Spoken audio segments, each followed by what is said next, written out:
તો શેર બજારમાંથી મળે, પોતાના શેર બહાર પાડે. આગળ વધ્યા શેર બજાર પ્રોપર હોય તો જ પૈસા મળે ને.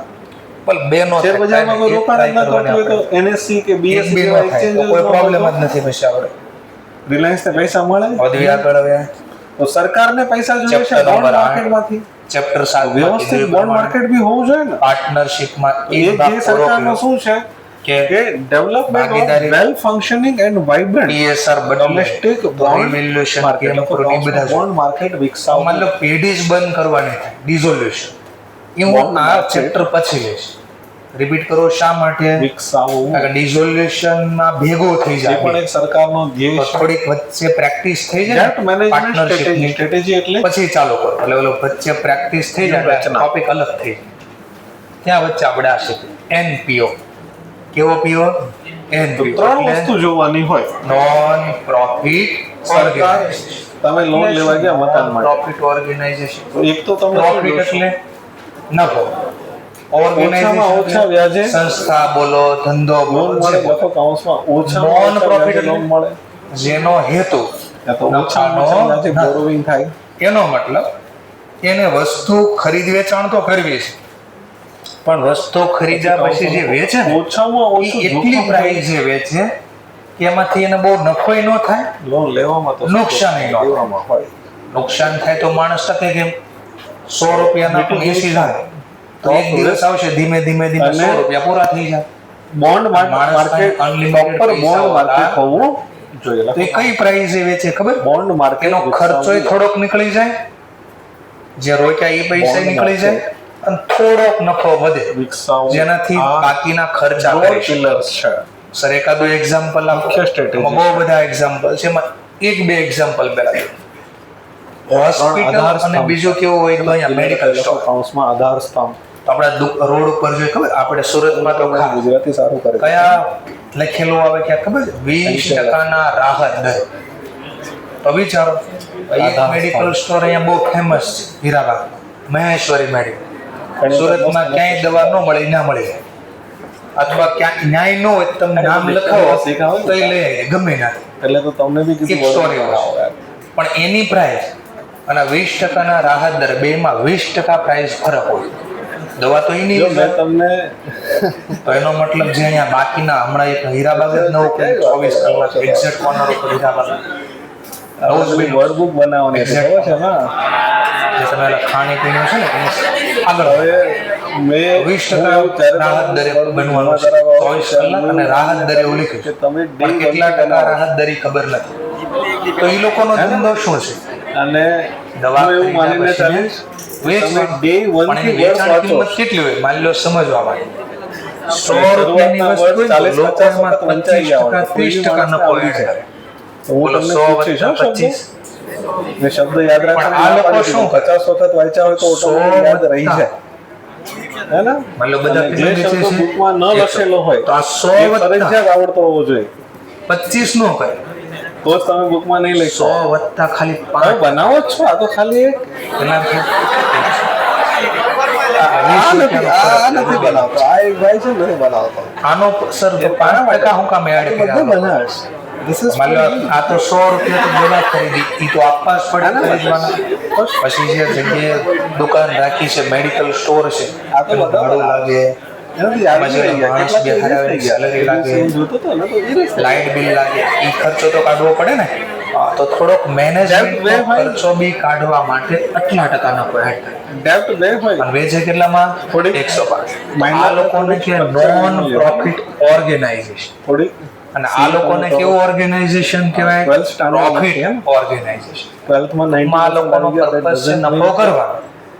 ફાઉન્ડેશન કે પેલા આપણે ટકશું તો લોકોને સિરિયસલી તો નહીં. ખુદનું પેટ ભરેલું હોય ને તો બીજાને ખાવા આપી. તમે થોડું વર્ક કરો. આપણે જ ભૂખ્યા હોય બ્રહ્માસ્ત્રનું અને કોઈક બીજું માંગવું આવે તો આપે, કોઈ ન આપે. એ જૂનાના જમાના ગયા કે હું ભૂખ્યો રહીશ પણ બીજાને ખવડાવીશ. અત્યારે પેલા એવું છે, પેલા આપણે ખાઈ લેવાનું, લેવા વાળા કરતા તો આપવા વાળા પછી કોઈને ભૂખ લાગીને કોઈ આવે ને ખવડાવે. તો બસ આ લોકોનો પર્પઝ બીજાને ડેમેજ કરો. પેલા ખુદનું તો પૂરું કરવી, ખુદ ટકશું તો બીજાને ખાવ. જે દિવસે તમે આઈસીઆઈ આ લોકોનો ચેરમેન બની purpose જાવ છે, ને અમારી પાસે રિઝલ્ટમાં enough ફેરફાર પૈસા, તમારાથી થઈ શકે તમારું એમ પેટ ભરાઈ ગયું, હવે અમારે સેવા કરવી ત્યારે તમે ઠીક છે તમે એને બુક છે. થોડી ખબર પડે એટલે આનો મતલબ એવો નહીં કે ઝીરો નફો, ચાલો બેક ટુ બિઝનેસ થોડોક નફો કોણ કોણ હોય એવા પ્લીઝ હોસ્પિટલ તો ડેપ્ટ હોસ્પિટલનું નામ એકાદ બે યાદ આવતું હોય તો કહી શકો તમે. ઇન્ટરનલ ડેપ્ટ અને જેમ કે કિરણ એક્સટર્નલ ડેપ્ટ. ઇન્ટરનલ તો ત્યાં જોઈશો તો જવાબદારી ત્યાં આરબીઆઈ ની એટલે ફાઇલ ચાર્जेस ખાલી 200 રૂપિયા. લોકોને ફરી વખત ચૂકવવાનું ડાયમંડ કામ કોણ હોસ્પિટલ કરે છે છે? બીજી આરબીઆઈ. પીપી માણિયા કે પીપી સવાણી નો ઇન્ટરનલ ડેપ્ટ નું સંચાલન કોણ કરે છે? પીપી માણિયમ જાશો તો ખબર પડી છે સંચાલન. કોઈ દી બીજી વાર જાયો નહીં ત્યાં.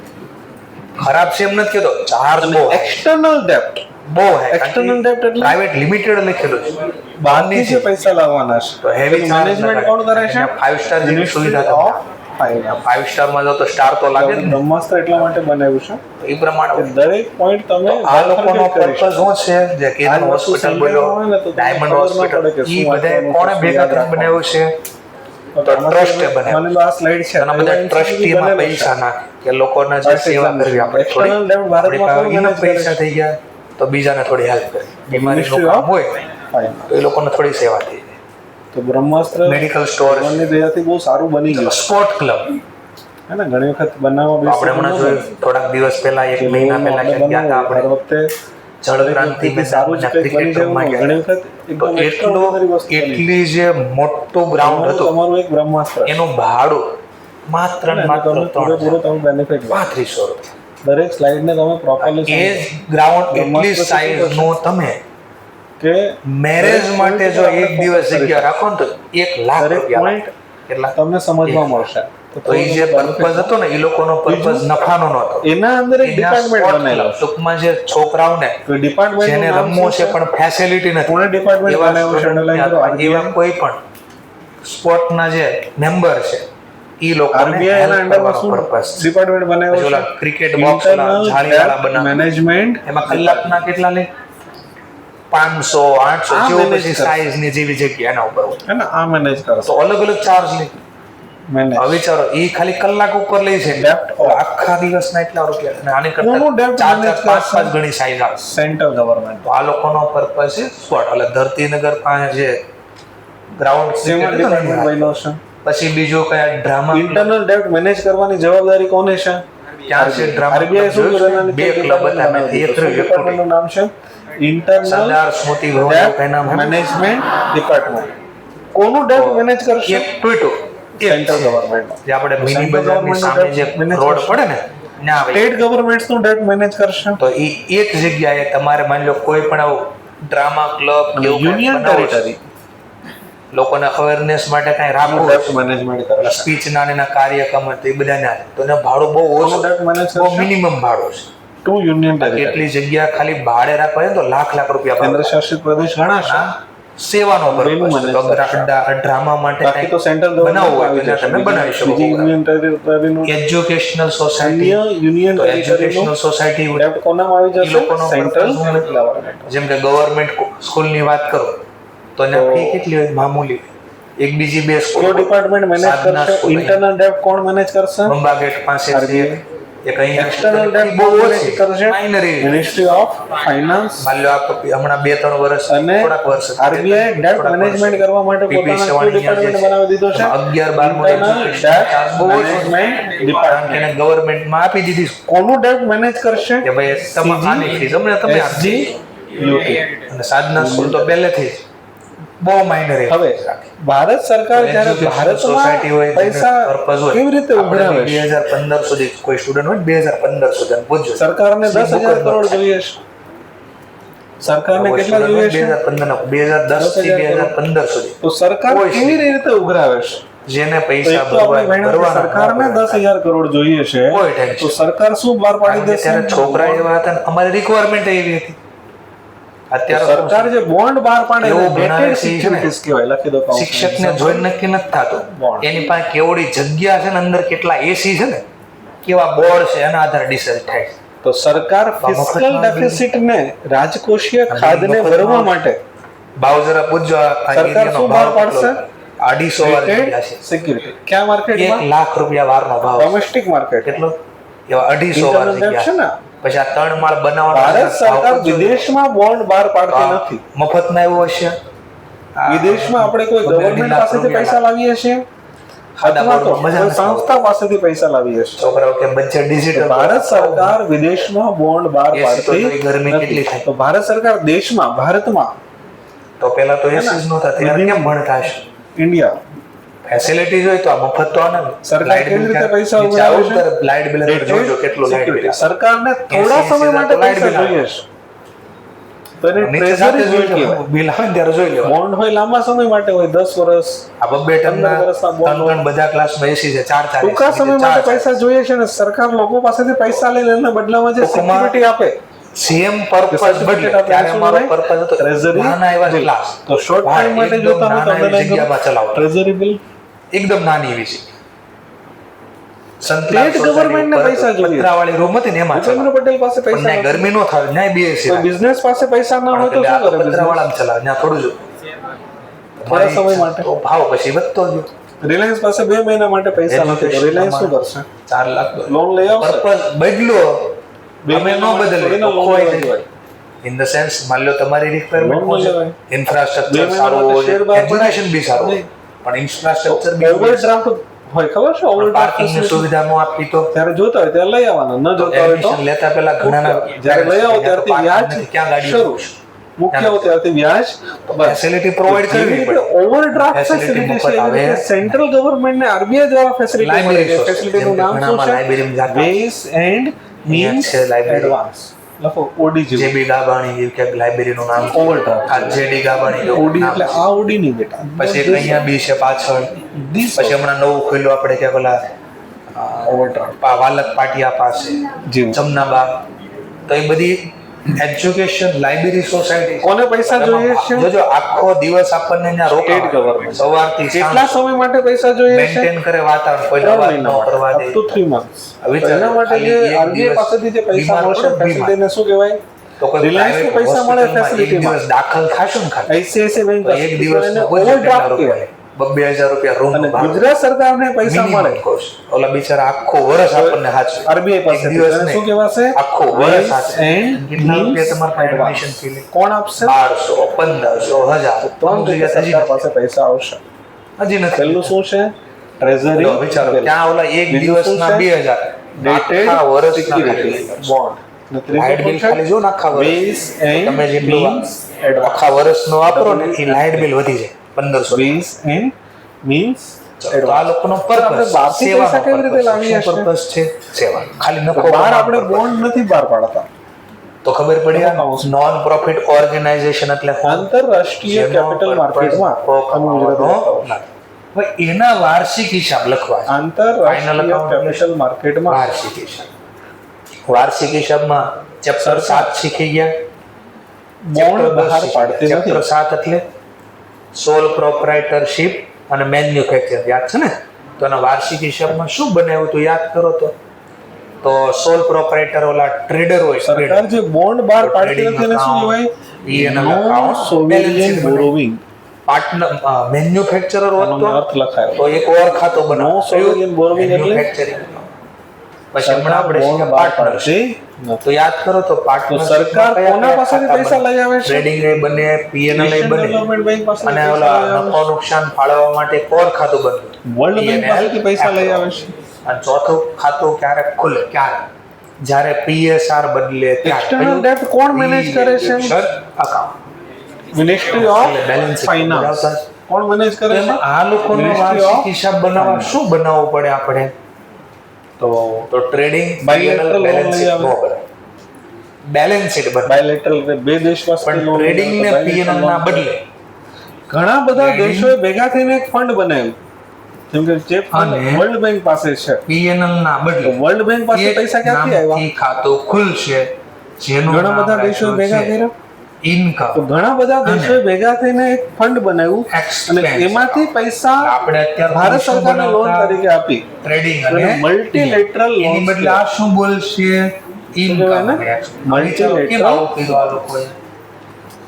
તો હમણાં ફરીથી ભાઈ. તો પર્પઝ શું છે આનો? મિનિસ્ટ્રી ઓફ ફાઇનાન્સે શું કર્યું છે? તો નફાનો પર્પઝ છે. ફાઇનાન્સ આ બે ખાતામાં એના શું નીચે મળતા? ડિપાર્ટમેન્ટ બનાવી દીધો છે. શું બનાવી દીધો નફો છે? ગોતવો જ નથી. તો નફો કરવાનો નથી, વેચવાનો ઓપ્શન જ ક્યાંય રહ્યો.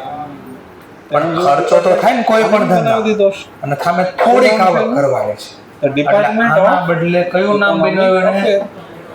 ટૂંકમાં સાદી ભાષામાં કહો તો આ બેનું ભેગું નામ ચેન્જ કરીને શું કરી નાખ્યું? ડિપાર્ટમેન્ટ ઓફ ચલો ટ્રેડિંગમાં ડેબિટ બાજુ શું લખતા? ડિપાર્ટમેન્ટ બનાવી દીધો. એક્સપેન્સ, ખરીદીના ખર્ચા લખતા. કાલે ડિસ્કસ કરશું. P&L ની ડેબિટ બાજુ એક્સપેન્સ, ક્રેડિટ સાઈડ ઇન્કમ. વેચવાથી કે કોઈ પણ, તો બસ આમાં એવું જ છે. ઇન્કમ એક્સપેન્સ નોમિનલ ખાતું છે. કયું ખાતું છે આ? નોમિનલ. તો નોમિનલ ખાતું ડેબિટ ક્યારે થાય? એક્સપેન્સ. ક્રેડિટ ક્યારે થાય? ઇન્કમ. તો બસ આમાં એક ખર્ચ ને આવક જ લખવાનું છે. ટૂંકમાં આ બેનું નવું નામ શું પડી ગયો? Income expense. હા, આમાં જે ઘટે વધે ઉધાર જમા, જેમ કે સર શું કહેવા માંગો છો? માની લો ટ્રેડિંગ ખાતું છે, આ બાદનો સરવાળો 1 લાખ છે, આ બાદનો સરવાળો 1 ને 20 છે. તો અહીંયા જે ઘટતા ને કઈ નામ આપ્યા હતા આપણે? અહીંયા ઘટે શું બોલતા? Gross profit. પછી આ આગળ આવતું ને અહીંયા P&L માં અહીંયા લખતા ને આપણે, માની લો અહીંયા 5000 છે, તો અહીંયા ઘટ્યા શું નામ આપતા? Net profit. માની લો આમ હોત તો આ બાજુ ઘટતા તો શું બોલતા? Net loss. તો આ બોલતા નેટ પ્રોફિટ અથવા નેટ લોસ. એટલે P&L માં ગોતતા. તો આ લોકો શું ગોતશે આમાં? તો જેમ કે આનું ફોર્મેટ આવું છે. ખાતાનું નામ ઇન્કમ અને એક્સપેન્સ અકાઉન્ટ. ડેબિટ બાજુ બધા એક્સપેન્સ લખાય, કારણ કે નોમિનલ ખાતું છે. ક્રેડિટ સાઈડ બધી શું લખાશે? ઇન્કમ, આવક લખાશે. હવે માની લો સમજવા માટે આ જ ટોપિક, માની લો એક્સપેન્સ 25000, પેલા 5 લખી દો ને, પેલા 5. જીપી કેટલો હતો? તો કે 20000. એટલે માની લો ઇન્કમ 20000 છે. ક્યાં ઘટે છે જરા ચેક કરો. તો ડેબિટ આપણે નેટ પ્રોફિટ બોલતા ને, આ નેટ પ્રોફિટ નહીં બોલે, આને બોલશે સરપ્લસ. શું બોલશે ને? સરપ્લસ. પણ માની લો સમજવા માટે આમ હોત તો આ બાજુ ઘટે, તો અહીંયા નેટ લોસ નહીં બોલે, નેટ લોસ નહીં, ઘટા પૈસા ઘટાને કહેવાય ડેફિસિટ. ઘટ આવી એમ કે. તો બોલો P&L માં ઘટતા ડેબિટ કે ક્રેડિટ, તો એને શું બોલતા? Net profit and not loss. આ લોકો ઘટશે ડેબિટ ક્રેડિટ, તો નેટ પ્રોફિટ લોસ નહીં બોલે. ડેબિટ ઘટે તો શું બોલશે? સરપ્લસ. ક્રેડિટ ઘટે તો ડેબિટ. હું ચેપ્ટરનો રિવ્યુ આપું છું, ભણાવવાનું જ ચાલુ કર્યું છે કે આ ચેપ્ટરમાં આવું ક્યાંક આપણે ભણવાનું છે. થોડીક ખબર પડી પાછી. ચલો, તો ફાઇનલ અકાઉન્ટમાં એક શું બનાવશે? NPO વાળા ફાઇનલ અકાઉન્ટમાં ઇન્કમ અને એક્સપેન્સ. ક્લિયર? બીજું શું બનાવશે? તો બીજું બનાવશે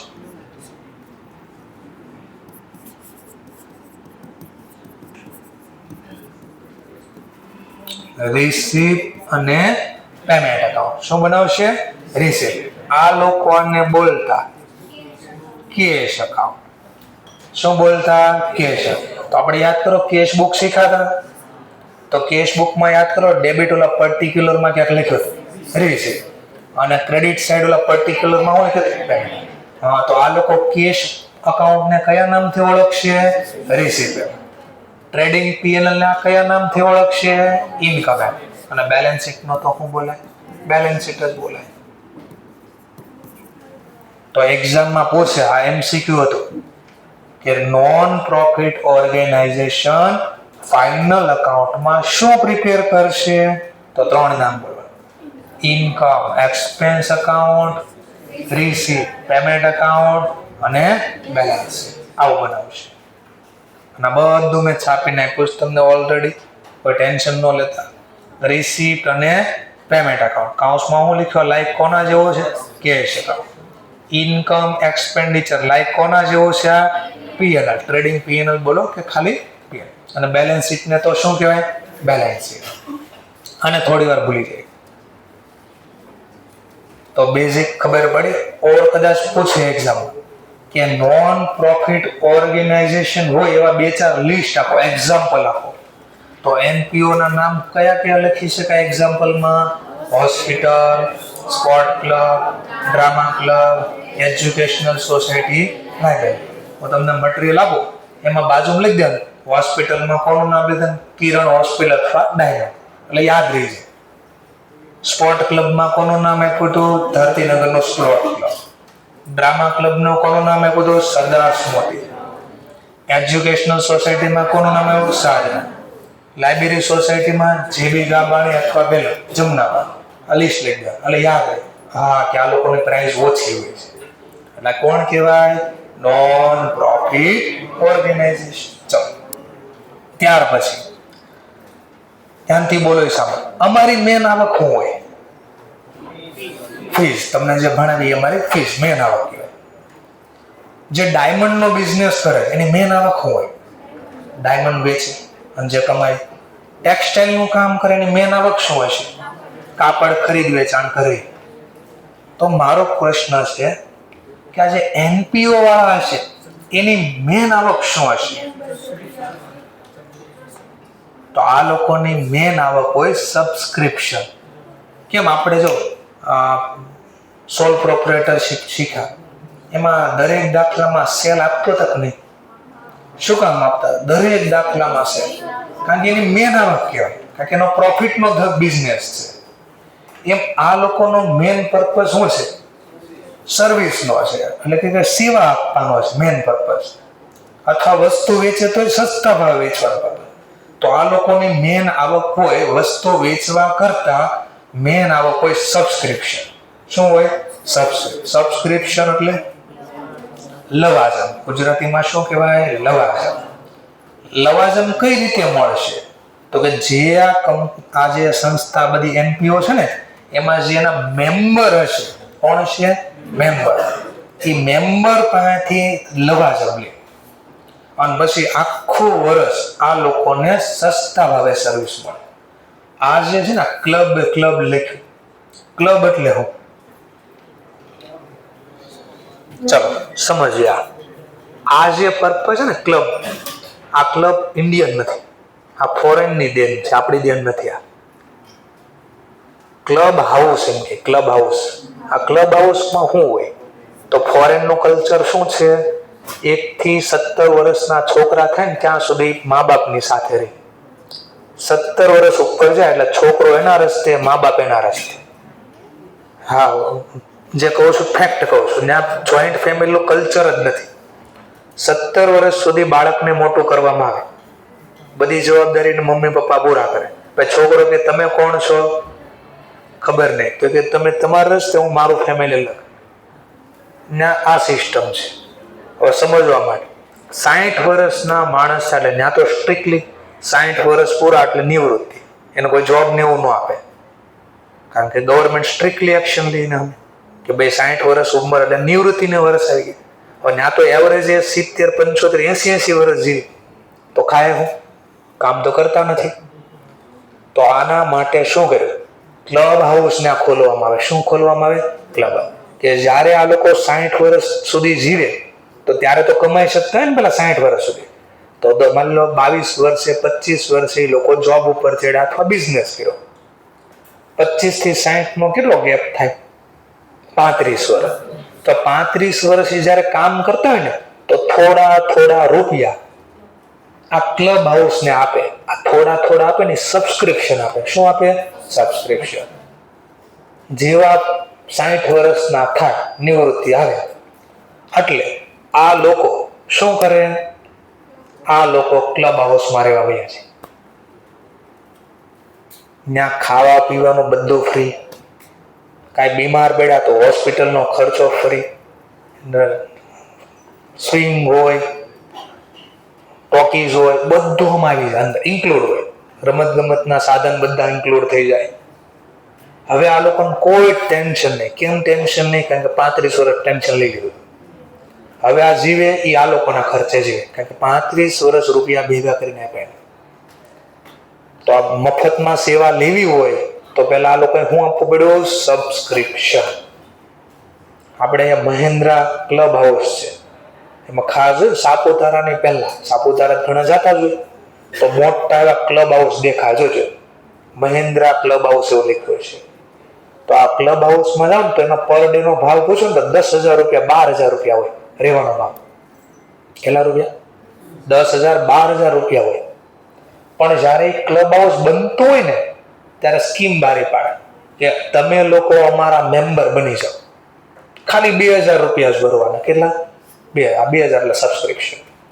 પછી તમારે જ્યારે રહેવા આવવું હોય ત્યારે 10,000 રૂપિયા નહીં આપવાના. કેમ નહીં આપવાના?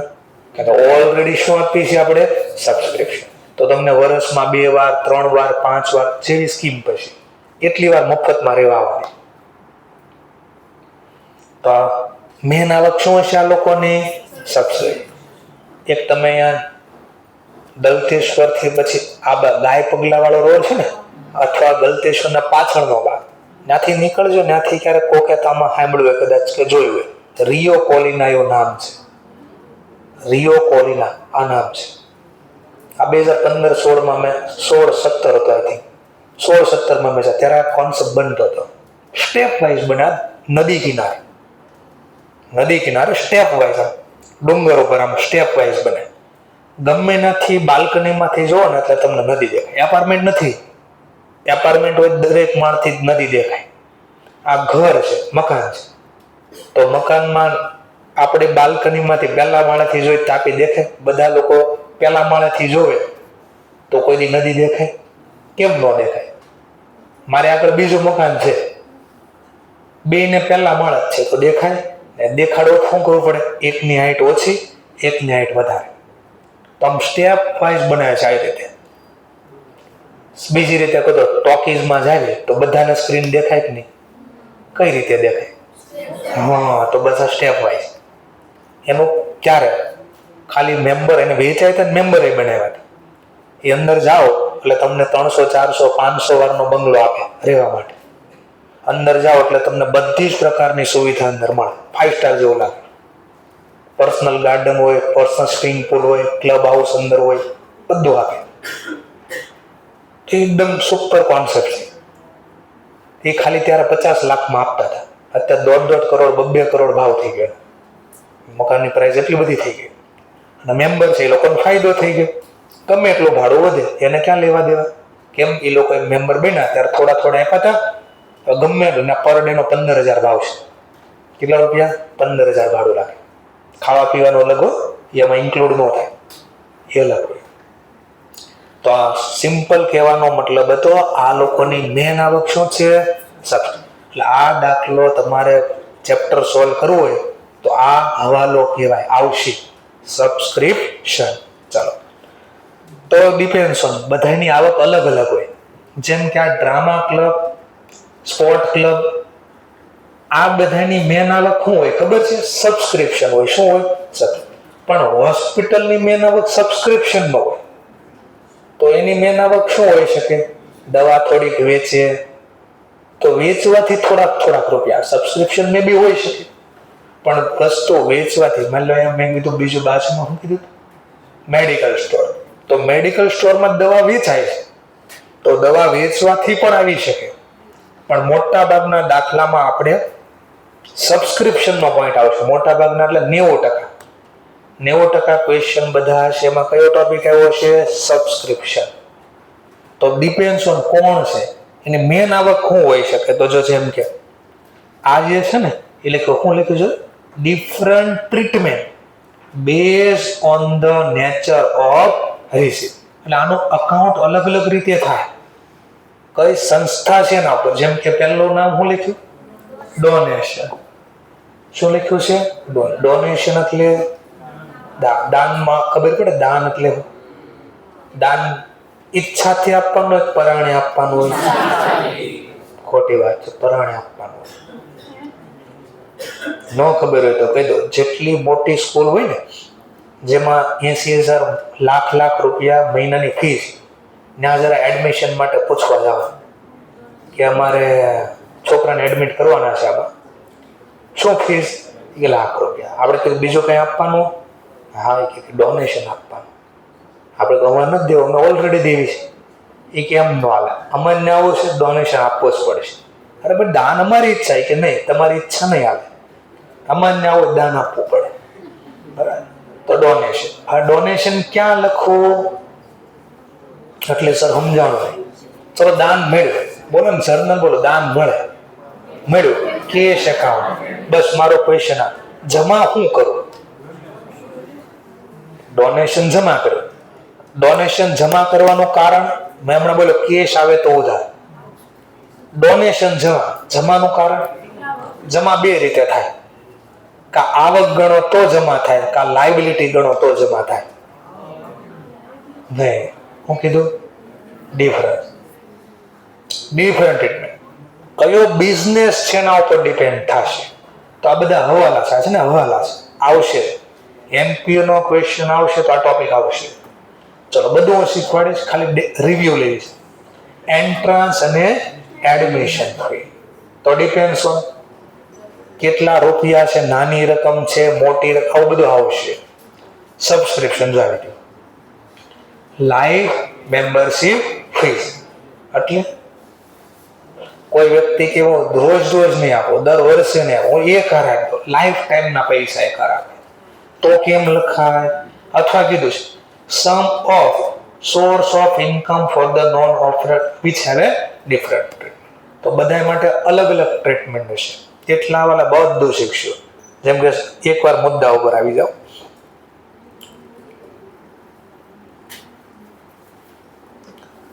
આ હવાલા, જો આ બધા આટલા હવાલા છે. સબસ્ક્રિપ્શન ક્યાં લખાય, શું જર્નલ, આ બધું લઈ દીધું. ડોનેશન ક્યાં લખાય, સ્પેશિયલ ડોનેશન હોય તો ક્યાં લખાય. દાનમાં અલગ અલગ દાન આવે, જનરલ ડોનેશન આવે, સ્પેશિયલ ડોનેશન. એન્ટ્રાન્સ ફી કેમ લખાય, લેગસી, લેગસી એટલે વારસો, વારસો કેમ લખાય. લાઈફ ટાઈમ મેમ્બરશિપ ફીસ કેમ લખાય. કોઈ ઓલ્ડ ન્યૂઝપેપર ને પીરિયોડિકલ વેચવી તો કેમ લખાય. ઓલ્ડ ન્યૂઝપેપર ને પીરિયોડિકલ્સ વેચવી તો કેમ લખાય? કાંઈ સમજાય તો? ન્યૂઝપેપર વેચ્યો, કાગળ વેચા, પસ્તી વેચી તો કેમ લખાય. Cell of old fix asset, કોઈ મિલકત વેચવી તો કેમ લખાય, ક્યાં લખાય? આ શું છે? હાર્મોનિયમ,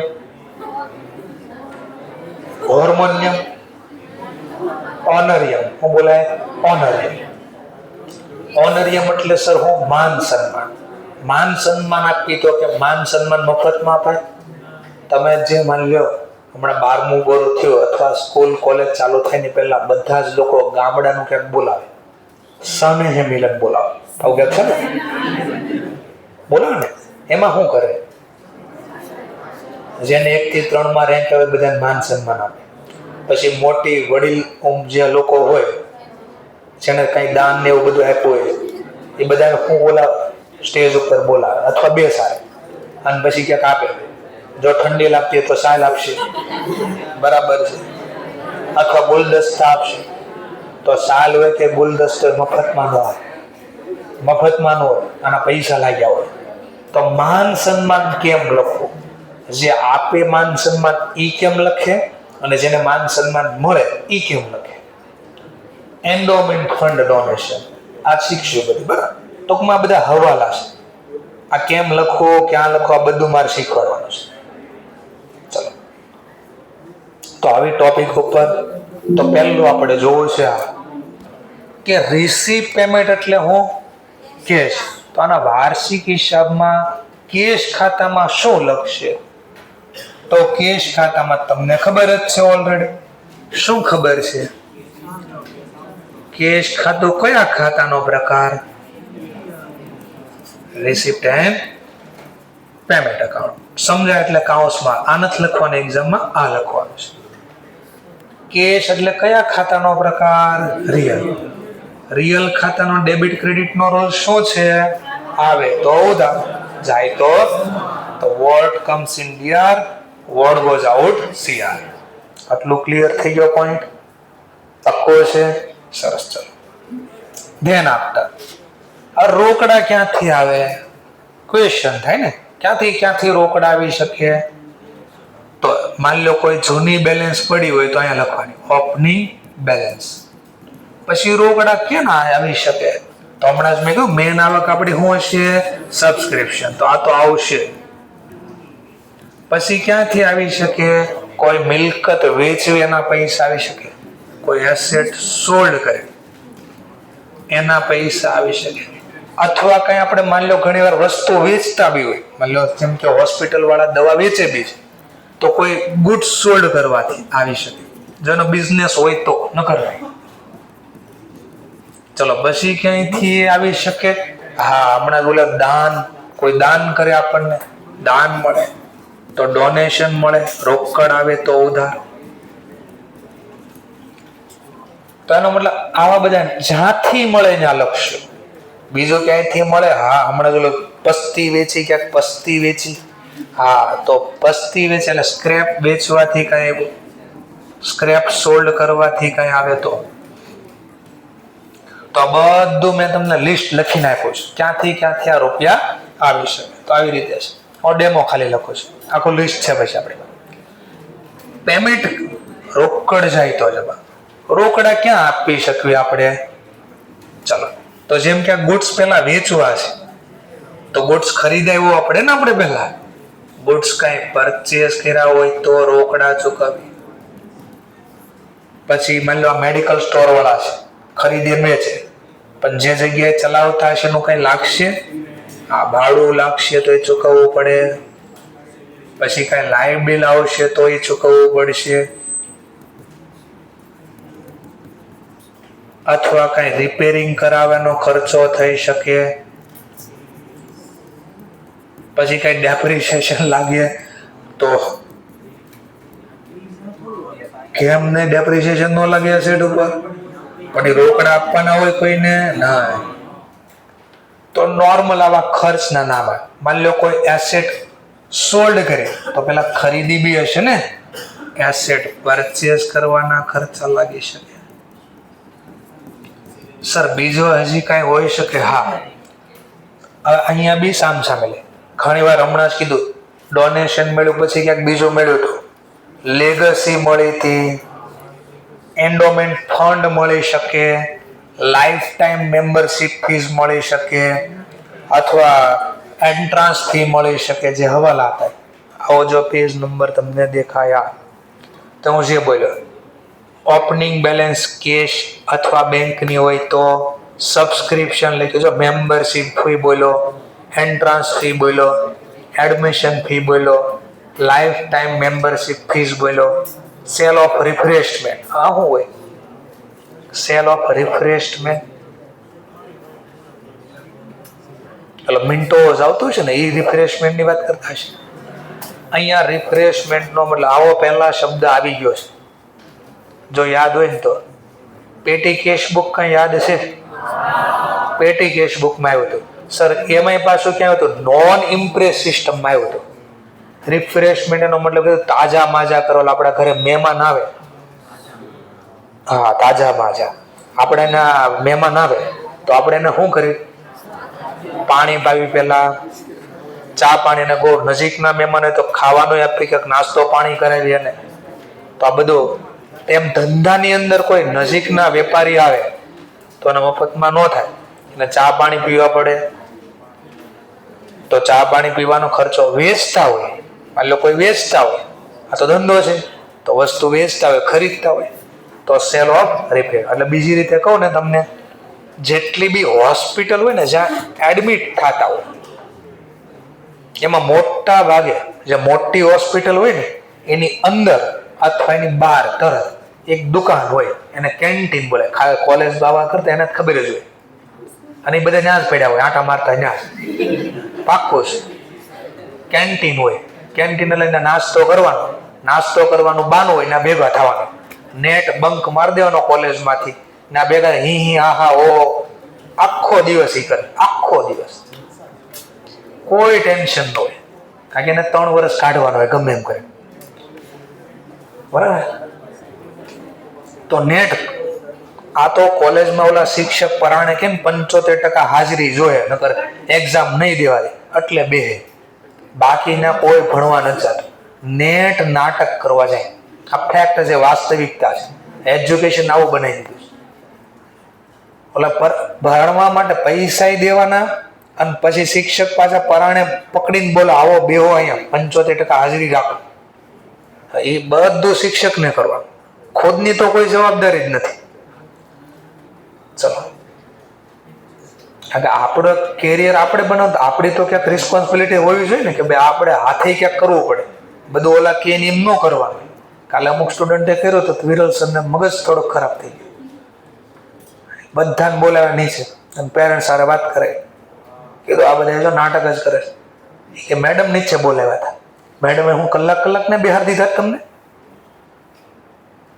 બાના કેવા કાઢે કે અમને તો નીચે મેડમ બોલાવ્યા હતા એટલે મેં એક્ઝામ નો આપી. તો મેડમ ખાલી 5 મિનિટ બોલાવ્યા છે, 20-25 મિનિટની એક્ઝામ. Daily 20-15 minute exam. લેક્ચરમાં વિરલ સર જવા દે છે 15 મિનિટ રોજની. શું કામ? ક્યાંક લખતા આવડે એટલે. કાલે 3 સ્ટુડન્ટ હતા, 235 ટોટલ, એકને 281 ટોટલ. લોમાં 33 માર્ક જ છે. 281 ટોટલ, 33 માર્ક જ છે. અકાઉન્ટમાં 80 હતા, ક્યુએનમાં ક્યાંક 74 હતા, ઓલામાં ક્યાંક 60 હતા, અને આમાં ક્યાંક 33 કે સમથિંગ એવો સ્કોર હતો. એક્ઝેક્ટ પણ નથી આંકડો.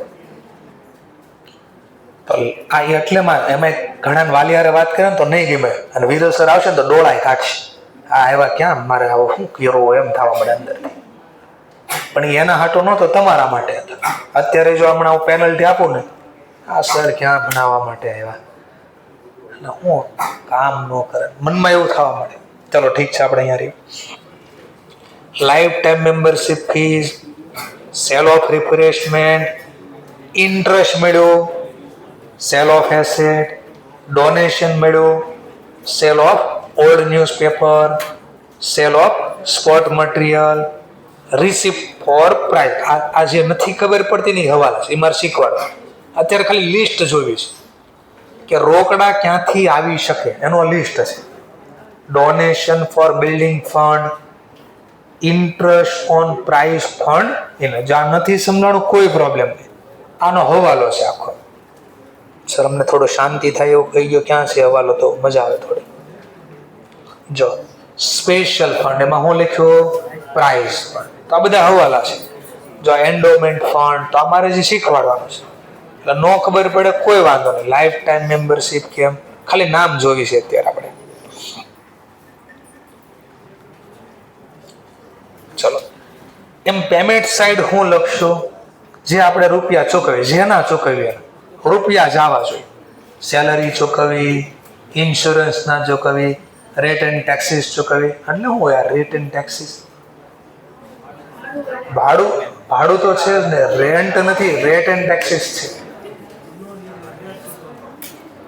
મકાન ઉપર વેરો લાગે ને, જે વેરો, આ વેરાને શું કહેવામાં આવે? Rate and taxes.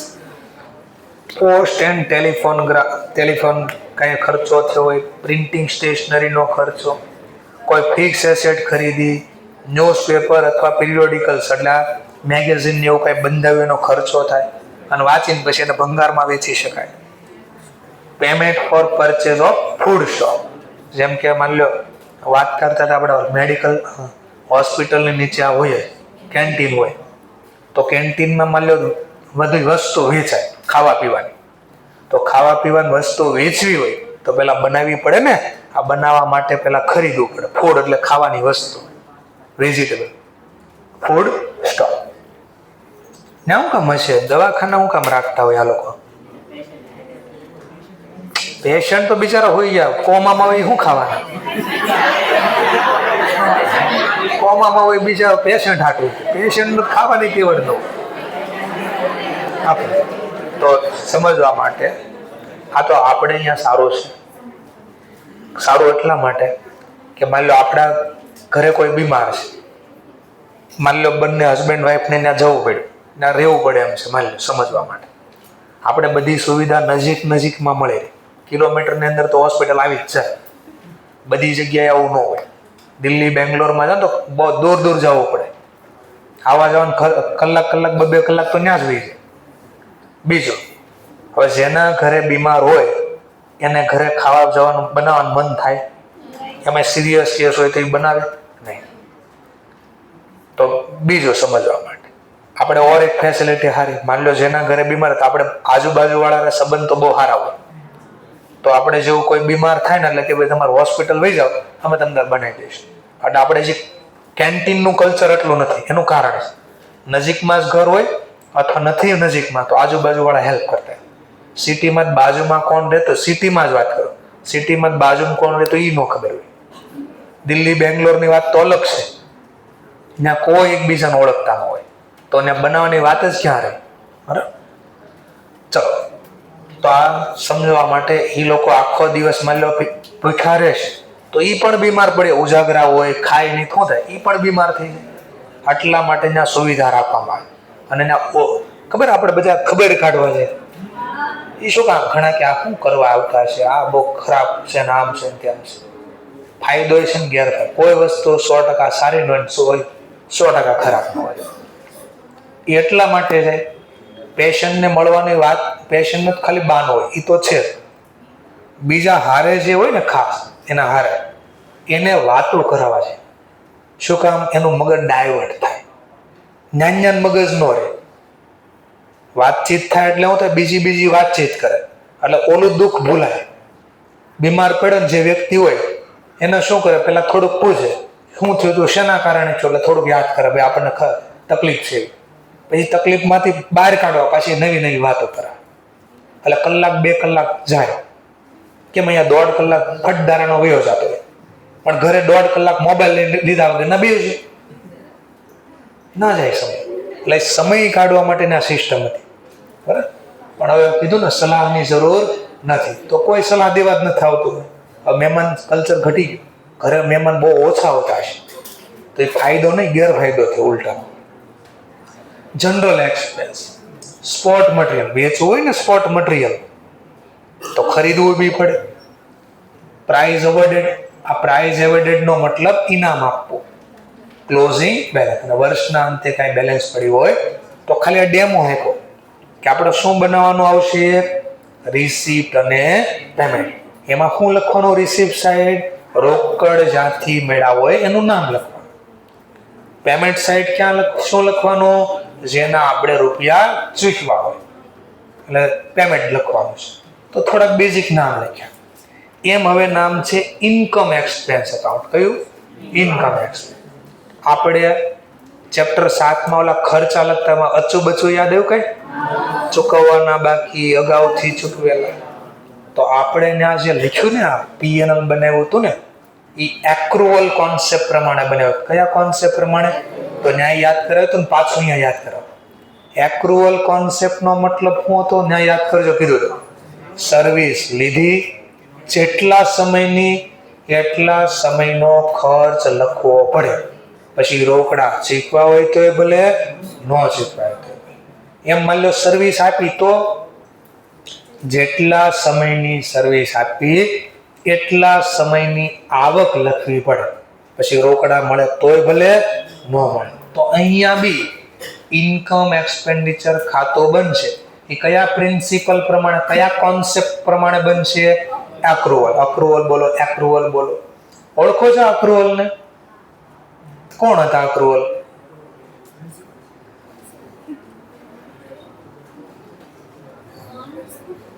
આ મહાભારત વખતનું છે, મહાભારત વખત.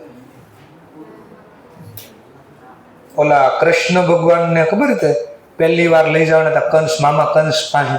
તને લેવા કોણ આવ્યા હતા? હા, કોણ લેવા આવ્યું હતું? હા, અક્રૂર. ચલો, તને જે લેવા આવ્યા તેનું નામ હતું, તો ત્યારના ભણો છો તમે. ચલો, ઇન્કમ અને એક્સપેન્સ.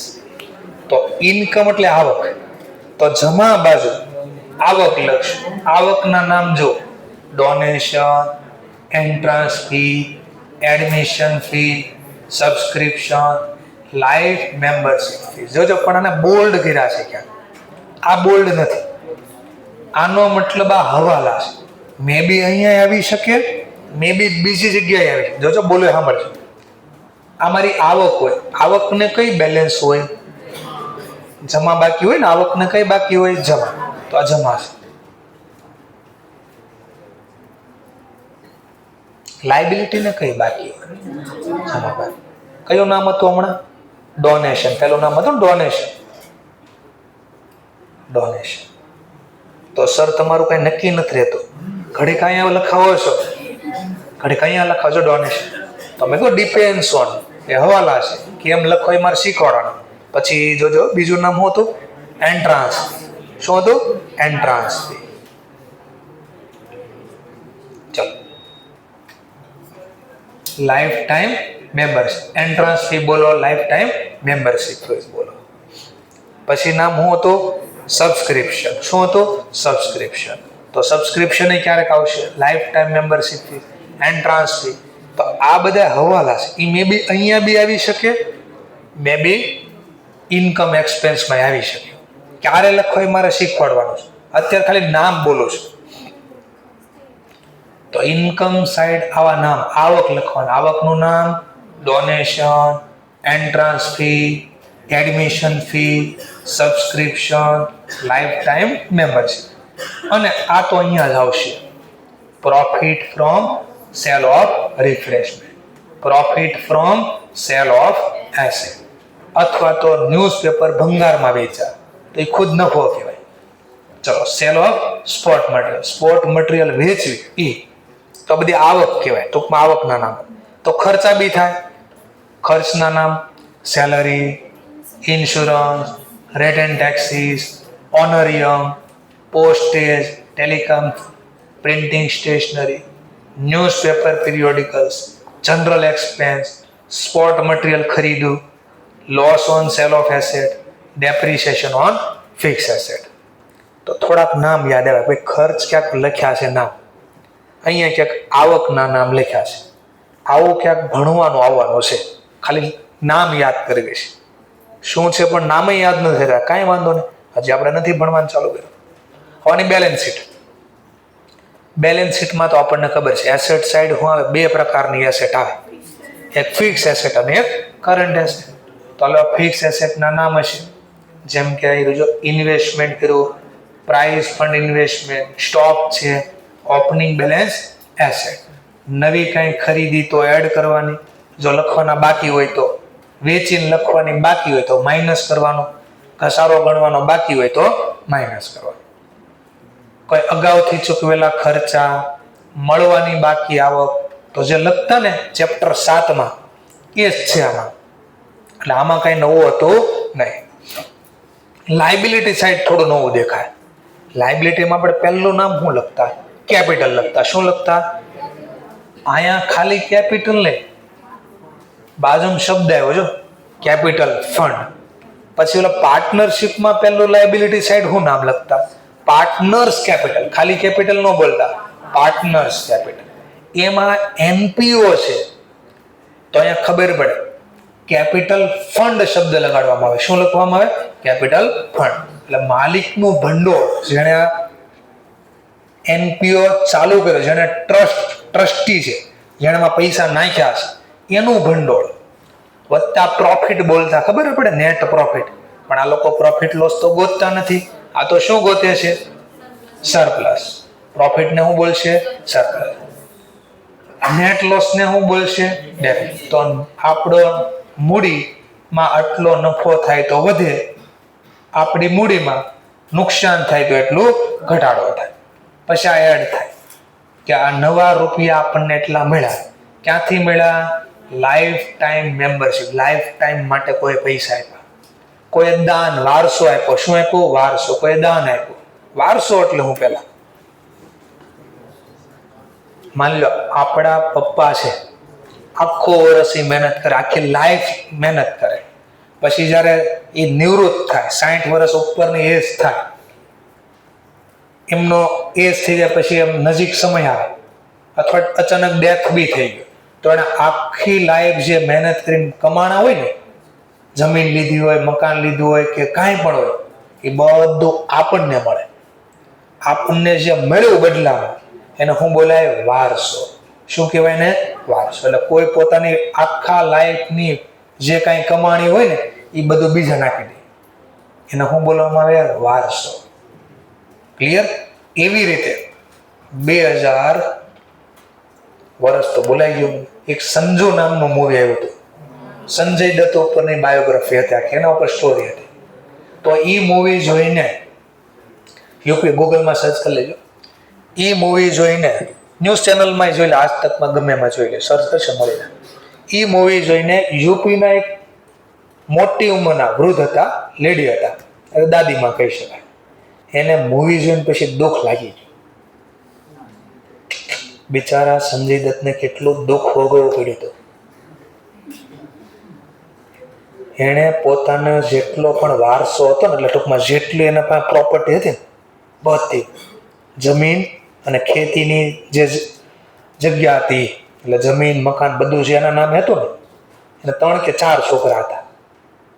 બધું એને મકાન જે રહેતા હતા એ અને જે જમીન હતી એ બધું જે રોકડા ખાય એ સંજય દત્તના નામે ટ્રાન્સફર કરી દીધો, વારસો આપી દીધો.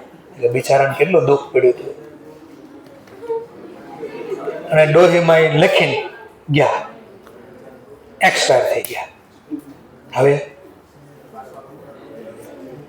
કોના નામે બધું વહી ગયું? એટલે હવે આ લોકો રહી ત્યાં ન શકે અને એના ખેતીમાં જમીન ન કરી શકે, જમીન ઉપર ખેતી બી ન કરી શકે. ઓકે, આવું થયું. પછી યુપી થી આવ્યા બિચારા ત્યાં મુંબઈ સંજય દત્તને મળવા માટે. ઓલા વોચમેનને કીધું ભાઈ આવી એવી ઘટના બની ગઈ છે અમારી હારે અને એ દાદીમાં એક્સપાયર થઈ ગયા છે. તો વોચમેનને કીધું એ તો દુબઈ ગયા છે મૂવીના શૂટિંગ માટે કે એવું કંઈક સમથિંગ ક્યાંક રીઝન આપ્યું હતું કે આવજો 15-20 દિવસ પછી. તો 15-20 દિવસ બોમ્બે આટા મેરા અને પછી પેલા આવ્યા ભાઈ, પછી એને સ્ટોરી કીધી આવી રીતનું થયું છે, તો મહેરબાની કરીને અમને આ પ્રોપર્ટી પાછી તમે ટ્રાન્સફર કરી દો. આ સંજય દત્ત એમ કહે તો હવે ન મળે, એનું થઈ ગયું ને ભાઈ, સ્વાભાવિક છે. એ તો કે માંગવા નહોતા ગયા, જો ના પાડી હોત તો આ બધા રોડ ઉપર આવી છે. તો એનો મતલબ કોઈ વધારે દુઃખ નહીં લગાડી દેવાનું, એટલું બધું કે કોઈ નથી ઓળખતા એને આપી દેવી આપણે. તો વારસો ખબર પડી. એમાં જે લોકો સારું કામ કરતા હોય ને, તો ઘણા લોકો આ પોતાનો વારસો, જેમ કે અબ્દુલ કલામ એક્સપાયર થયા ને, તારે જેટલું પણ એની પાસે હતું ને એ બધું દાનમાં આ વારસો આપી દીધો. હવે ટ્રસ્ટ હતા ને, જે ટ્રસ્ટ ચલાવતા એને આપી દીધું. એમ જેટલા લોકો જે પોતાની લાઈફમાં જે કાંઈ કામ કરવાનું તો કરી ચૂક્યા, પછી જે બીજા સારું કામ કરે છે એને પોતાની પ્રોપર્ટી આપી દીધી. જેમ કે રતન ટાટા એ ડેથ થયા તો એની પાસે બહુ બધા પૈસા હતા. એ જે પૈસા હતા ને બધા અલગ અલગ ટ્રસ્ટમાં આપી દીધા, જે સારું કામ કરતા હતા. તો આ વારસો મળ્યો કહેવાય. એ લોકોને શું કહેવાય? વારસો મળ્યો. તો અહીંયા બી લખી શકાય, અહીંયા બી લખી શકાય. ક્યારે લખવું એવું સમજાવીશ પછી. ચલો, પછી આઉટસ્ટેન્ડિંગ ખર્ચા ચૂકવવાના બાકી, અગાઉથી મળેલી આવક હોય તો ડોનેશન. સર પણ ડોનેશન ઘડીક અહીંયા લખો છો કેપિટલ ફંડમાં, પછી આ ટોટલ પૂરું અહીંયા, પછી પાછું નીચે બીજું નામ ચાલો ને પાછું નામ આવ્યું. તો ક્યારે એવું લખાય એ પણ શીખશું આપણે. પ્રાઇસ ફંડ, જો પ્રાઇસ ફંડ આવ્યું ને તો આવું લખવાનું આવે. ઓપનિંગ બેલેન્સ, નવું કંઈ મળે તો, એના ઉપર કંઈ વ્યાજ મળે તો, અને એમાંથી કંઈ ખર્ચો કરવી તો. બેઝિક ખાલી શું ખબર પડી? એનપીઓમાં ફાઇનલ અકાઉન્ટમાં કેટલી વસ્તુ તૈયાર કરવાની છે? 3. કઈ 3 વસ્તુ? Income expense account, receipt payment account અને બેલેન્સ. એમાં કેવું આવે એનો અંદાજે ખાલી આપણે નામ જોયું કે ભાઈ આવું અચ્છા લખવાનું છે આપણે. થોડીક ખબર પડી. ચલો હવે હું સ્ટાર્ટ કરું. અહીંયા સબસ્ક્રિપ્શન પહેલો હવાલો છે, આવવાનો જ છે.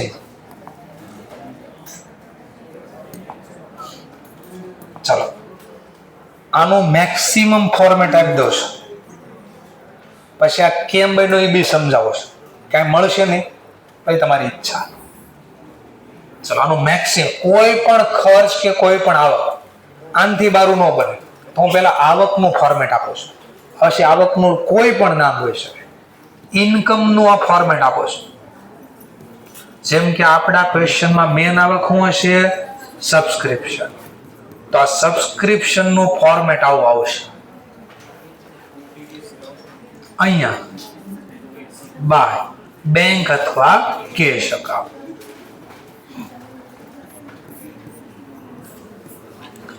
અહીંયા આ ખાતું બંધ થાય, નોમિનલ ખાતું બંધ થાય, ખબર છે ને? નોમિનલ ખાતું અત્યાર સુધી ક્યાં બંધ કરતા? પીએનએલ માં. પણ આ લોકો પીએનએલ તો બનાવતા જ નથી. આ તો કયું ખાતું બનાવે? ઇન્કમ. જમા વાળું ખાતું બંધ કરવા ઉધાર. અને ક્યાં બંધ કરશો? અને ઇન્કમ અને એક્સપેન્સ અકાઉન્ટમાં. ચલો, પછી હવાલા હશે તો આમાં એડ થાય. જો હવાલા નહીં હોય તો આટલું જ બને. પણ હવાલા આવશે 100% આવશે, અને 100% આવું લખાય, બાય તું અને તું. શું આવશે? Income receivable. ઇન્કમ નું નામ જે છે લખી દો, સબસ્ક્રિપ્શન રિસીવેબલ.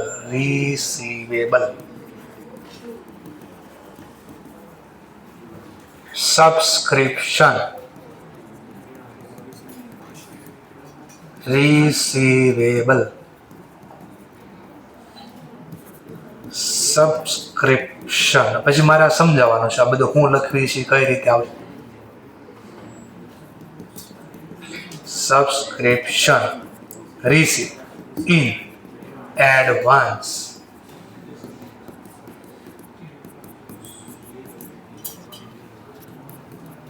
આ ચોકડીનો મતલબ ને રકમ લખવાની છે આપણે. Subscription receive in advance. ચલો, પણ આ તો સર 4 લખ્યા, 2 વાર રિસીવેબલ લખ્યું, 2 વાર રિસીવ ઇન એડવાન્સ. તો આ વર્ષનું અને આવતા વર્ષનું. કરંટ યરનું હોય એ અહીંયા લખવાનું, અને પ્રીવિયસ યરનું હોય તો અહીંયા લખાય પીવાય. સબસ્ક્રિપ્શન રિસીવ ઇન પ્રીવિયસ યરનું હોય એ અહીંયા લખાય, અને subscription receive in advance current યરનું હોય એ અહીંયા લખાય. કેમ લખાય મારે શીખવાડવાનું છે, પછીની વાત છે. થોડુંક ખબર પડી, આવું ક્યાંક આવવાનું છે. તો આ કોઈ પણ ઇન્કમ નામે આપે ને, કોઈ પણ ઇન્કમ, એનું મેક્સિમમ એટલું બને. મેક્સિમમ. એમ ખર્ચનું ફોર્મેટ આપી દો પહેલા, મેક્સિમમ. પછી આ સમજવી આખો. ખર્ચનું ફોર્મેટ, કોઈ પણ ખર્ચ હોય, કોઈ પણ ખર્ચ. એક્સપેન્સનું ફોર્મેટ. જેમ કે સેલરી જનરલી બધાને ચૂકવવાની જ હોય, એટલે નામ બેઝિક લખ્યું ખર્ચનું સેલરી. પછી જે નામ આપે, પછી વેજીસ આપે તોય ભલે, લાઇટ બિલ આપે, ગમે એ ખર્ચ હોય, મેક્સ ટુ મેક્સ ફોર્મેટ આવું બનશે. ચલો, મેક્સ ફોર્મેટ બનાવો. તો સૌથી પહેલા ટુ કેશ અથવા તો બેંક, જે નામ આપ્યું હોય. માની લો બીજો કોઈ હવાલો નથી. સેલરી કયા ખાતાનો પ્રકાર? નોમિનલ ખાતા. વર્ષના અંતે શું થાય? બંધ. ક્યાં અત્યાર સુધી બંધ કરતા? બટ હવે અહીંયા પીએનએલ તો છે ને, તો અહીંયા ક્યાં બંધ કરશું? ઇન્કમ એક્સપેન્સ બાય ઇન્કમ અને એક્સપેન્સ અકાઉન્ટ. અહીંયા બંધ કરશું આપણે. આ બે બાદનું ટોટલ થઈ જાય. અને હવાલા આવશે, અને હવાલા આવશે તો હું ખર્ચો મળવાનો બાકી હોય. ખર્ચો મળવાનો બાકી હોય. ફરીથી ખર્ચો મળવાનો બાકી હોય. હા, ચૂકવવાના ઇંગ્લિશમાં શું કહેવાય? આઉટસ્ટેન્ડિંગ. હા, તો અહીંયા આઉટસ્ટેન્ડિંગ નામ આવશે. ખર્ચનું નામ શું છે? સેલરી. તો સેલરી નામ જે હોય લખવાનું, સેલરી આઉટસ્ટેન્ડિંગ.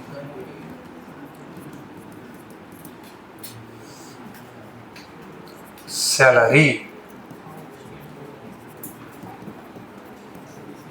આઉટસ્ટેન્ડિંગ. ચલો, તો ઘણીવાર સેલરી આપણે અગાઉથી બી ચૂકવેલી હોય. અગાઉથી ચૂકવેલી ઇંગ્લિશમાં શું કહેવાય? પ્રીપેડ અથવા પેડ ઇન એડવાન્સ. તો સેલરી પ્રીપેડ અથવા તો પેડ ઇન એડવાન્સ, જે નામ આપ્યું એ લખવાનું. પ્રીપેડ અથવા paid in advance.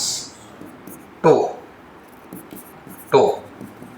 Salary prepaid અથવા પેડ ઇન એડવાન્સ. ચલો, તો 4 લખાઈ.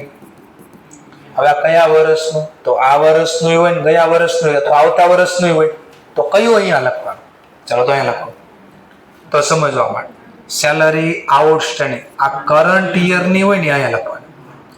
ગયા વર્ષની ચૂકવવાની બાકી હોય ને તો અહીંયા લખો. શું કામ? મારે રીઝન હારે સમજાવવાનું છે. પહેલા ફોર્મેટ ખાલી છે. તો ઘણીવાર સેલરી અગાઉથી બી ચૂકવી હોય, આ વર્ષે અગાઉથી ચૂકવી હોય તો અહીંયા લખાય, અને ગયા વર્ષની અગાઉથી ચૂકવેલી હોય તો અહીંયા લખાય. આનો આ મેક્સ ટુ મેક્સ ફોર્મેટ. આ આવકનું ફોર્મેટ હતું, આ ખર્ચનું ફોર્મેટ હતું. હવે કેમ બન્યું એ સમજવી નિરાતે જર્નલ હારે. બરાબર છે? મેં તો જર્નલ બી તમને લખીને આપી છે, બધું જ અહીંયા આપ્યું છે. કેમ બન્યું હોય, કઈ રીતે બને, આ સમજવાનું છે. ઓકે, ચલો સ્ટાર્ટ કરીએ. હવે એક ક્વેશ્ચન લઈએ તો થોડી ખબર પડે કેમ અહીંયા લખાય, રીઝન હારે જોતા જાય. ચલો તો પહેલા એક દાખલો સિમ્પલ જોઈએ આપણે. 2014 ની ઘટના આપી છે. ચલો પહેલા કોઈ લખતા ને પહેલા લખી નાખો એટલે વચ્ચે ડિસ્ટર્બન્સ ન રહે એમને.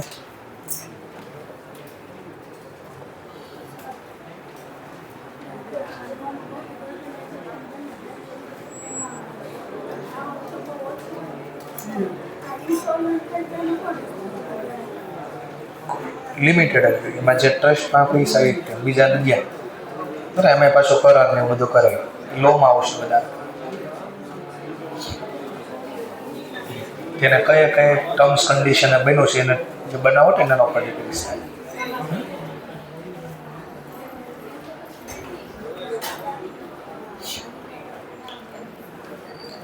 ચલો તો એક બેઝિક દાખલો લઈએ આપણે અને સમજવાનો પ્રયત્ન કરીએ આ કેમ બન્યું હોય. ચલો તો હું પેલા ઇન્કમનો દાખલો લઉં છું. જો હવે આ ફોર્મેટ હમણાં પૂરું કરવી, જર્નલ આવે આ કેમ બન્યું એ શીખવાડું છું. સૌથી પહેલા 31/12/2000 વર્ડ્સ જોજો. 31/12/2014 શું કહે છે? રિસીપ. રિસીપ એટલે રોકડા. રોકડા મળ્યા કોના? સબસ્ક્રિપ્શન. કેટલા મળ્યા? ચલો 2014 એટલે આપણો આ કરંટ યર છે. આખા વર્ષના મને 57,000 રોકડા મળ્યા સબસ્ક્રિપ્શનના. શું જર્નલ લખ્યું? મળે ત્યારે cash account debit to subscription account, શોર્ટમાં સબ લખ્યું છે. કેટલા મળ્યા? 57.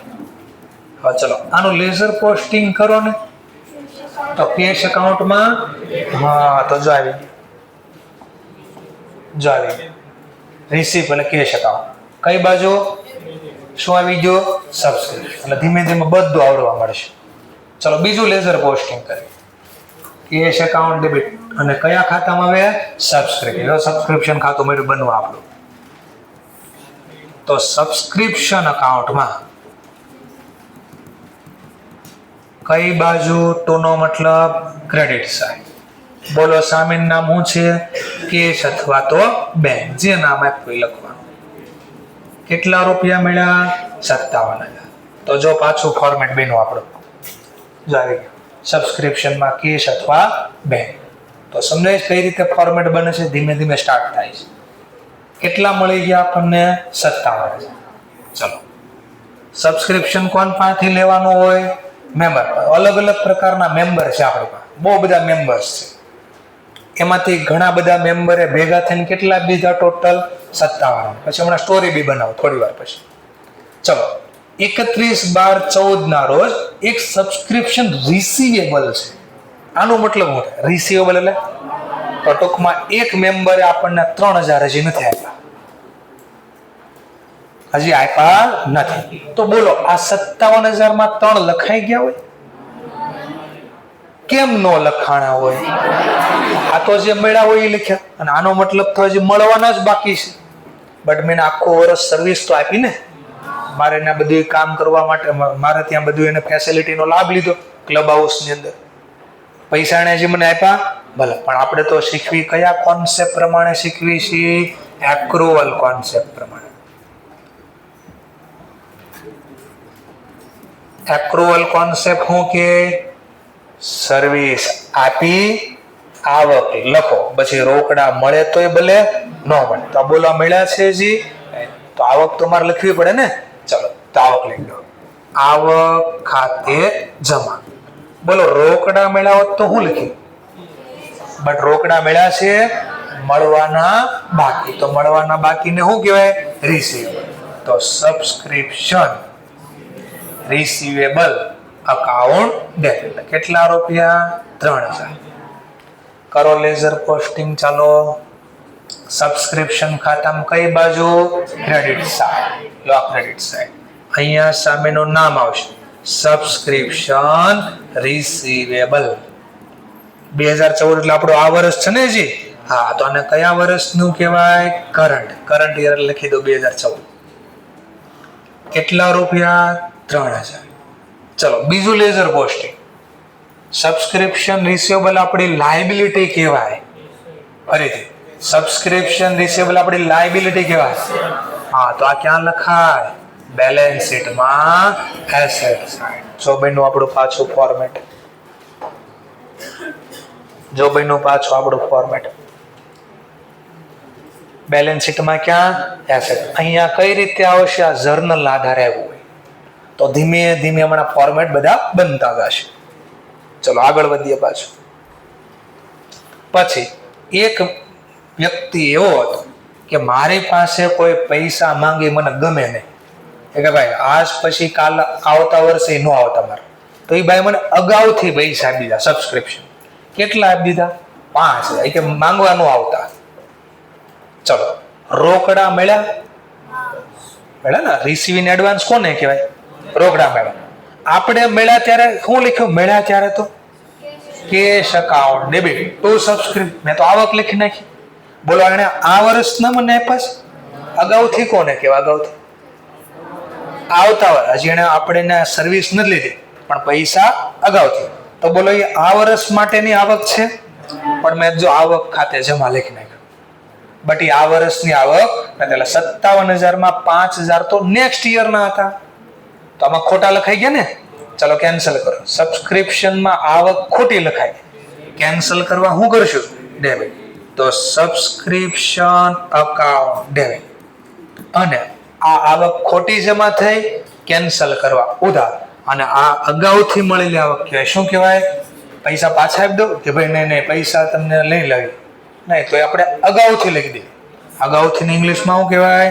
Receive in advance. Subscription receive in advance account. કેટલા મળ્યા?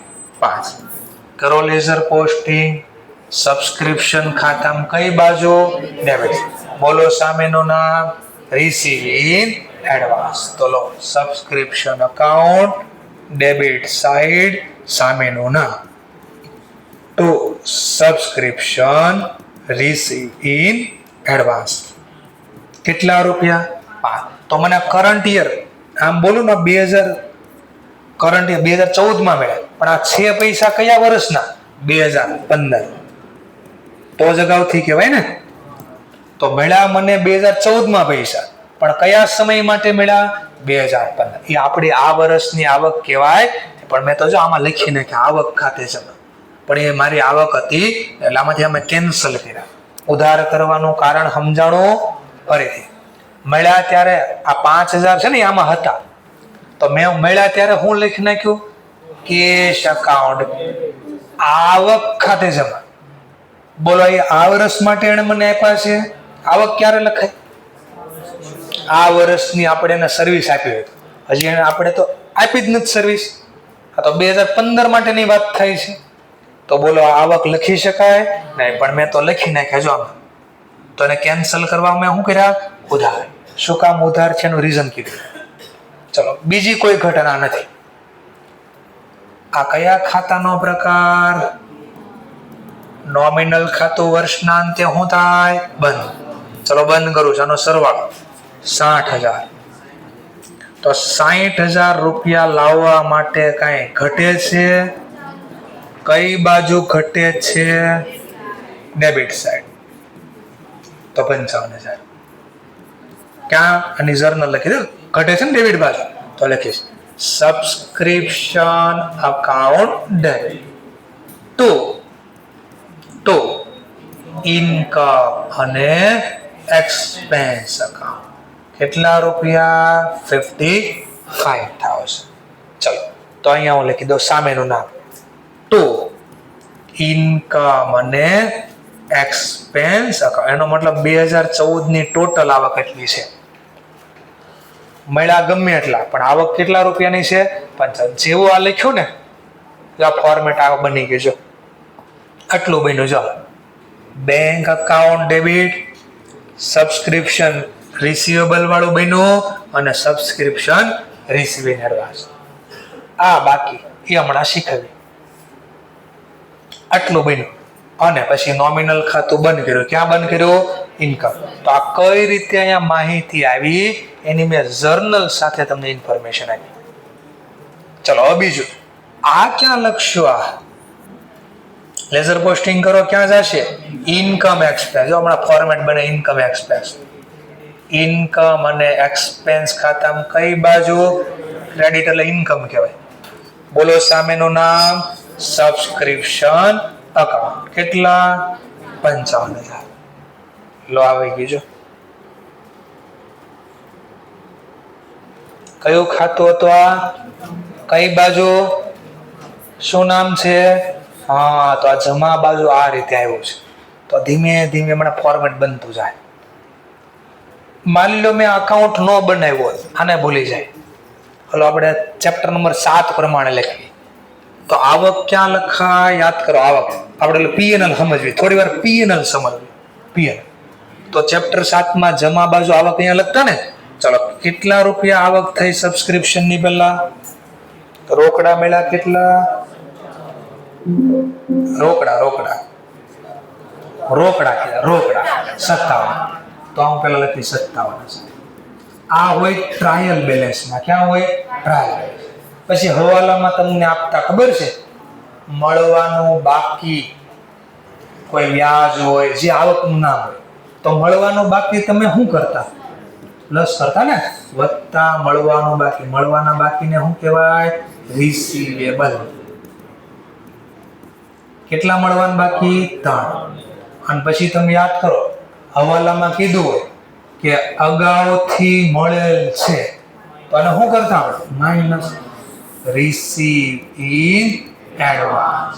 હવાલા કેટલા અગાઉથી મળ્યા? 5,000. અને ભાઈ સરવાળો બાદ બાકી કરીને આઉટર કોલમમાં લખતા. બોલો કેટલા? હા, તો ઓટોમેટિક આવી ગયા 55,000 જોયા. ટૂંકમાં આ જે તમે અહીંયા કામ કરતા ને, આ બધું કામ ક્યાં થયું? હવે અકાઉન્ટમાં. એટલે એનો મતલબ તમારા પાસે 2 ઓપ્શન છે આવક લખવાના. 2 ઓપ્શન એટલે સમજાણું નહીં સર. આ જે માહિતી આપી એ સીધી તમે ક્યાં લખી શકો? ઇન્કમ એક્સપેન્સમાં. પણ તમને કે નહીં એમ નહીં, તમે ખાતું બનાવીને બતાડો અમને, તો પછી આમ લખો તો એક્ઝામમાં હાલે નહીં. તો તમારે કમ્પલસરી કોમન સેન્સ ચલાવવાની છો. આ શું કર્યું નહીં? Credit debit credit. હા, તો એ તો લખ્યું. જો પહેલા મળ્યા એ કેટલા મળ્યા? 57. મળવાના બાકી કેટલા? 3. તો આ ક્રેડિટ શું થાય? આ તો પ્લસ છે. ક્રેડિટ ડેબિટ માઇનસ, તો માઇનસ કરે. અને આઉટર કોલમમાં સરવાળો. સમજાણું? થોડો ટૂંકમાં ખાતું જ તમે આ છાપો છો, બસ એટલો ફરક છે. પણ તો સર એ હું કામ શીખવાડો? આ શીખવાડો કહું તો શું ખ્યાલનો? એક્ઝામમાં ઘણી વાર કીધું નહીં સબસ્ક્રિપ્શન અકાઉન્ટ બનાવીને દેખાડો, તો પછી આમ જ લખવું પડે. આમ લખો તો ચાલે નહીં. ખાલી થોડુંક આપણે બેઝિક શીખ્યા છે. એ કયું ખાતું બનાવવાનું આવશે? સબસ્ક્રિપ્શન. આટલું ક્લિયર છે? હવે જોજો બરાબર ધ્યાનથી જોજો, સ્ટોરી આગળ વધારશું. આ કયું વર્ષ હતું? મને કહેજો. 2014 વાર્ષિક હિસાબમાં આ અહીંયા લખાઈ ગયું. રિસીપ પેમેન્ટમાં ક્યાંક લખાણું હશે. આ ક્યાંક લખાણું હશે. ક્યાંક આ ક્યાં લખ્યું હશે? રિસીપ પેમેન્ટ અકાઉન્ટમાં. કઈ બાજુ? Debit side. રિસીપ પેમેન્ટમાં ડેબિટ. જોજો આખો ટોપિક જોઈ લેજો. શેના સામે નામ શું લખ્યું? સબસ્ક્રિપ્શન. કેટલા રૂપિયા છે? 57. એટલું ક્લિયર થઈ? ચલો, આ ક્યાં લખ્યું છે જરા મને કહેજો. આ બેલેન્સ શીટમાં એસેટ સાઈડ. જો 2014 આવા વાર્ષિક હિસાબ બનાવો. એસેટ સાઈડ હું લખશું? Subscription receive. આગળ આવું લખવાનું છે. કેટલું? 3000. ચલો પછી આ ક્યાં લખશો? આ હા, તો બેલેન્સ શીટમાં લાયબિલિટી સાઈડ. ચલો બેલેન્સ શીટમાં લાયબિલિટી સાઈડ કયા નામથી લખશો? Subscription receive in advance. કેટલા રૂપિયા? 5000. આટલું ક્લિયર થઈ ગયો? ચલો ધ્યાનથી બોલે ખબર છે. આ કેશ ખાતું છે ને, રિયલ ખાતું છે ને, અને વર્ષના અંતે બેલેન્સિંગ થાય ને. ચલો બેલેન્સ કરો, બેલેન્સ સીડી. અને આ બેલેન્સ પછી કેશ ખાતાની બેલેન્સ ક્યાં લખાય? Asset side. કેશ કેટલા આવ્યા? 57. બોલો સરવાળો મેચ થાય છે? ના, મેચ કરી દે. ચલો આ શું આવ્યું? Income expense. તો યાદ કરો, આ બાજુ સરવાળો વધે એટલે આવક વધારે, ખર્ચ કરતા. તો અહીંયા જે નેટ પ્રોફિટ બોલતા એને શું બોલશું? અહીંયા સરપ્લસ. કેટલો સરપ્લસ? 55,000. સરપ્લસ ક્યાં જાહે? બેલેન્સ શીટમાં લાયબિલિટી સાઈડ, કેપિટલ ફંડમાં પ્લસ સરપ્લસ. બોલો કેટલા રૂપિયા? કરો બે બાજુનો સરવાળો. લો તો આવું ક્યાંક બન્યું હોય. કયા વર્ષે? 2014. હવે જો સ્ટોરી ચાલુ થાય છે. હવે માની લો સમજવા માટે 2015 કયું આવ્યું? 2015. તો તમે ક્યાંક શીખ્યા છો પેલા વર્ષની શરૂઆતમાં ક્યાંક કરવું પડે ઓપનિંગ એન્ટ્રી. યાદ છે ને ક્યાંક? ચલો ઓપનિંગ એન્ટ્રી પડે તો આની ઓપનિંગ એન્ટ્રી શું લખી? Subscription receivable debit, cache account debit to subscription receiving advance અને ટુ સરપ્લસ. ખાતું બનાવો ઠીક, ન બનાવો તો વાંધો. તો ત્રણેયની એન્ટ્રી પડી હોય ને એટલે હું જો લેઝર પોસ્ટિંગ કરીને દેખાડો. વ્યવસ્થિત જોઈ લો એટલે ગોખવું નહીં પડે. કેમ બન્યું એ આખું સમજાવું બનાવો. Subscription receivable account. ચલો કેટલા રૂપિયા છે? 3. કઈ બેલેન્સ કહેવાય ને? ડેબિટ બાજુ કઈ લખવું પડશે? શું લખવું પડશે? તો બેલેન્સ બ્રોટ ડાઉન. આ કયું ખાતું છે? રિસીવિંગ. મારે આનું કઈ કામ નથી, થોડી વાર હું આની વાત કરું છું. Subscription receiving advance. કઈ બેલેન્સ હોય ને? તો વર્ષની શરૂઆતમાં મારે ક્રેડિટ બેલેન્સ લખવી પડે ને પેલા. By balance brought. આ કયું ચેપ્ટર મેં શીખવાડ્યું તમને? આ લખું છું ચેપ્ટર નંબર 2. લેઝર પોસ્ટિંગમાં નવા વર્ષની શરૂઆતમાં એ બેલેન્સ લખતા કે નહીં? એ બેલેન્સ આ રીતે આવી. ચેપ્ટર 2 માં જર્નલ પ્રોપરમાં શીખવાડ્યું. ચેપ્ટર 7 માં શીખવાડ્યું પાછું ઓપનિંગ એન્ટ્રી પાડતા. આટલું થઈ ગયું. ચલો માની લો બીજી કોઈ ઘટના નથી, ટેમ્પરરી સમજવા માટે બીજી કોઈ ઘટના નથી. આ વર્ષના અંતે પાછી બેલેન્સ થાય ને. નોમિનલ ખાતું છે, નોમિનલ ખાતું છે તો રિયલ ને પર્સનલ ખાતાની તો શું થાય? બેલેન્સ. ચલો બેલેન્સ કરું છું. By balance carried out to balance carried out. બોલો આની બેલેન્સ 3000, આની બેલેન્સ 5. અને હું સમજવા માટે ટ્રાયલ બેલેન્સ બનાવું 2015 ની.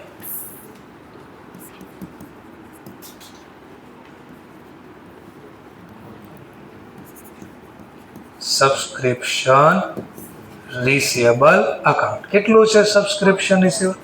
3000.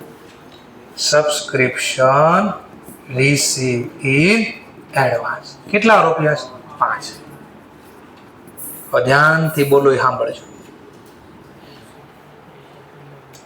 એનો મતલબ આ ટ્રાયલ બેલેન્સમાં બે આ લખ્યા એ આ વર્ષના છે. તો હા, ગયા વર્ષના ઇંગ્લિશમાં શું કહેવાય? પ્રીવિયસ. અને વર્ષ પ્રમાણે વાત કરો તો 2014. અને આપણું તો કયું વર્ષ ચાલે છે? Trial balance 2015. થોડું સમજાય છે? પાક્કો છે? ચલો હવે નેક્સ્ટ. આ વર્ષે પણ મેં સબસ્ક્રિપ્શન માંગ્યું. ધ્યાનથી બોલો, સાંભળજો, જોતા જાજો. Subscription account. હું કામ માઇનસ પ્લસ કરો છો ને એ બધું સમજાવો છો. ચલો પાછા સમજવા માટે મને 52,000 રૂપિયા રોકડા મળ્યા સબસ્ક્રિપ્શન. સમજવા માટે 52 બોલું છું, આંકડો ધારેલો છે. બોલો શું જર્નલ લખો? Cache account debit to subscription. તો જમા બાજુ મેં જોયા કયા કેના છે કેના નથી કાંઈ જોયા? એટલે આ વર્ષના છે જૂના છે નવા કાંઈ જોયું નહીં. રોકડા મળે તો એક જ જર્નલ કેશ. શેના મળ્યા? સબસ્ક્રિપ્શન. કામ કરો. કેટલા મળ્યા? 52. હા મને સાંભળજો બરાબર. ટોટલ મળ્યા કેટલા? કેટલા મળ્યા? 52,000. બોલો સાંભળ. 52,000 મળ્યા. એમાં મળવાના બાકી ગયા વર્ષના કેટલા હતા? એ ભાઈએ મને આ વર્ષે આમ આપી દીધા છે.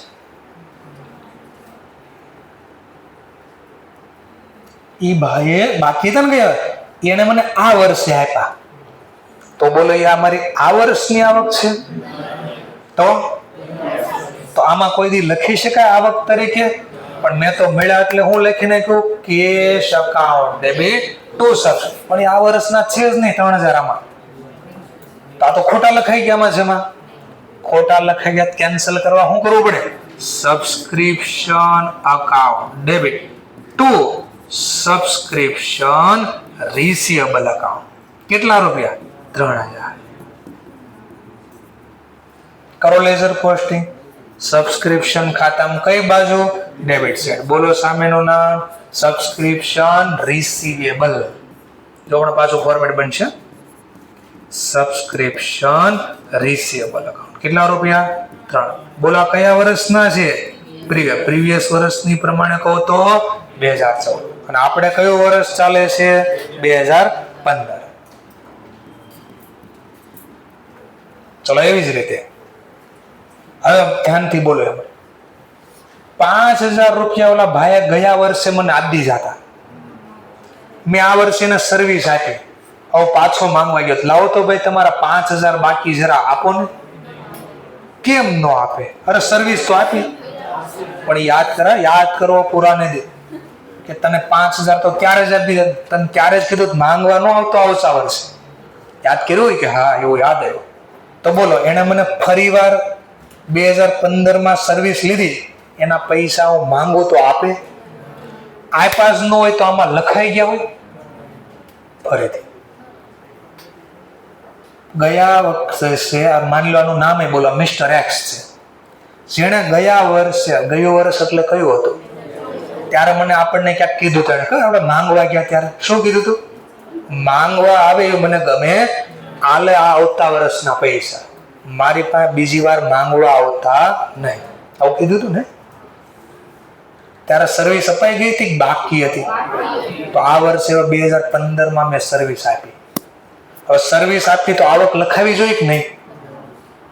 આમાં લખાઈ ગઈ હશે. કેમ ન લખાણી? આમાં તો જેને રોકડા આપ્યા આ વર્ષે આપ્યા એના જ લખ્યા. આની બાપ ફરીથી માંગો તો એ આપે રોકડા? તો આમાં આ રૂપિયા લખાઈ ગયા હોય કે બાકી હોય? હા, તો આ વર્ષની સર્વિસ તો આપી પણ હવે રૂપિયા ફરીવાર આપે ને એટલે આમાં લખવાના બાકી છે. આવો તો લખો જાઓ તો સબસ્ક્રિપ્શન અકાઉન્ટ. કેટલા રૂપિયા? 5. ટૂંકમાં મળી ગયા ને એટલે ખાતું બંધ કરવાનું છે. મળી ગયા એટલે કઈ બાકી છે ને? તો ક્રેડિટ વાળું ખાતું બંધ કરવા ડેબિટ. Subscription receiving advance. ચલો કરો લેઝર પોસ્ટિંગ. સબસ્ક્રિપ્શન ખાતામાં કઈ બાજુ?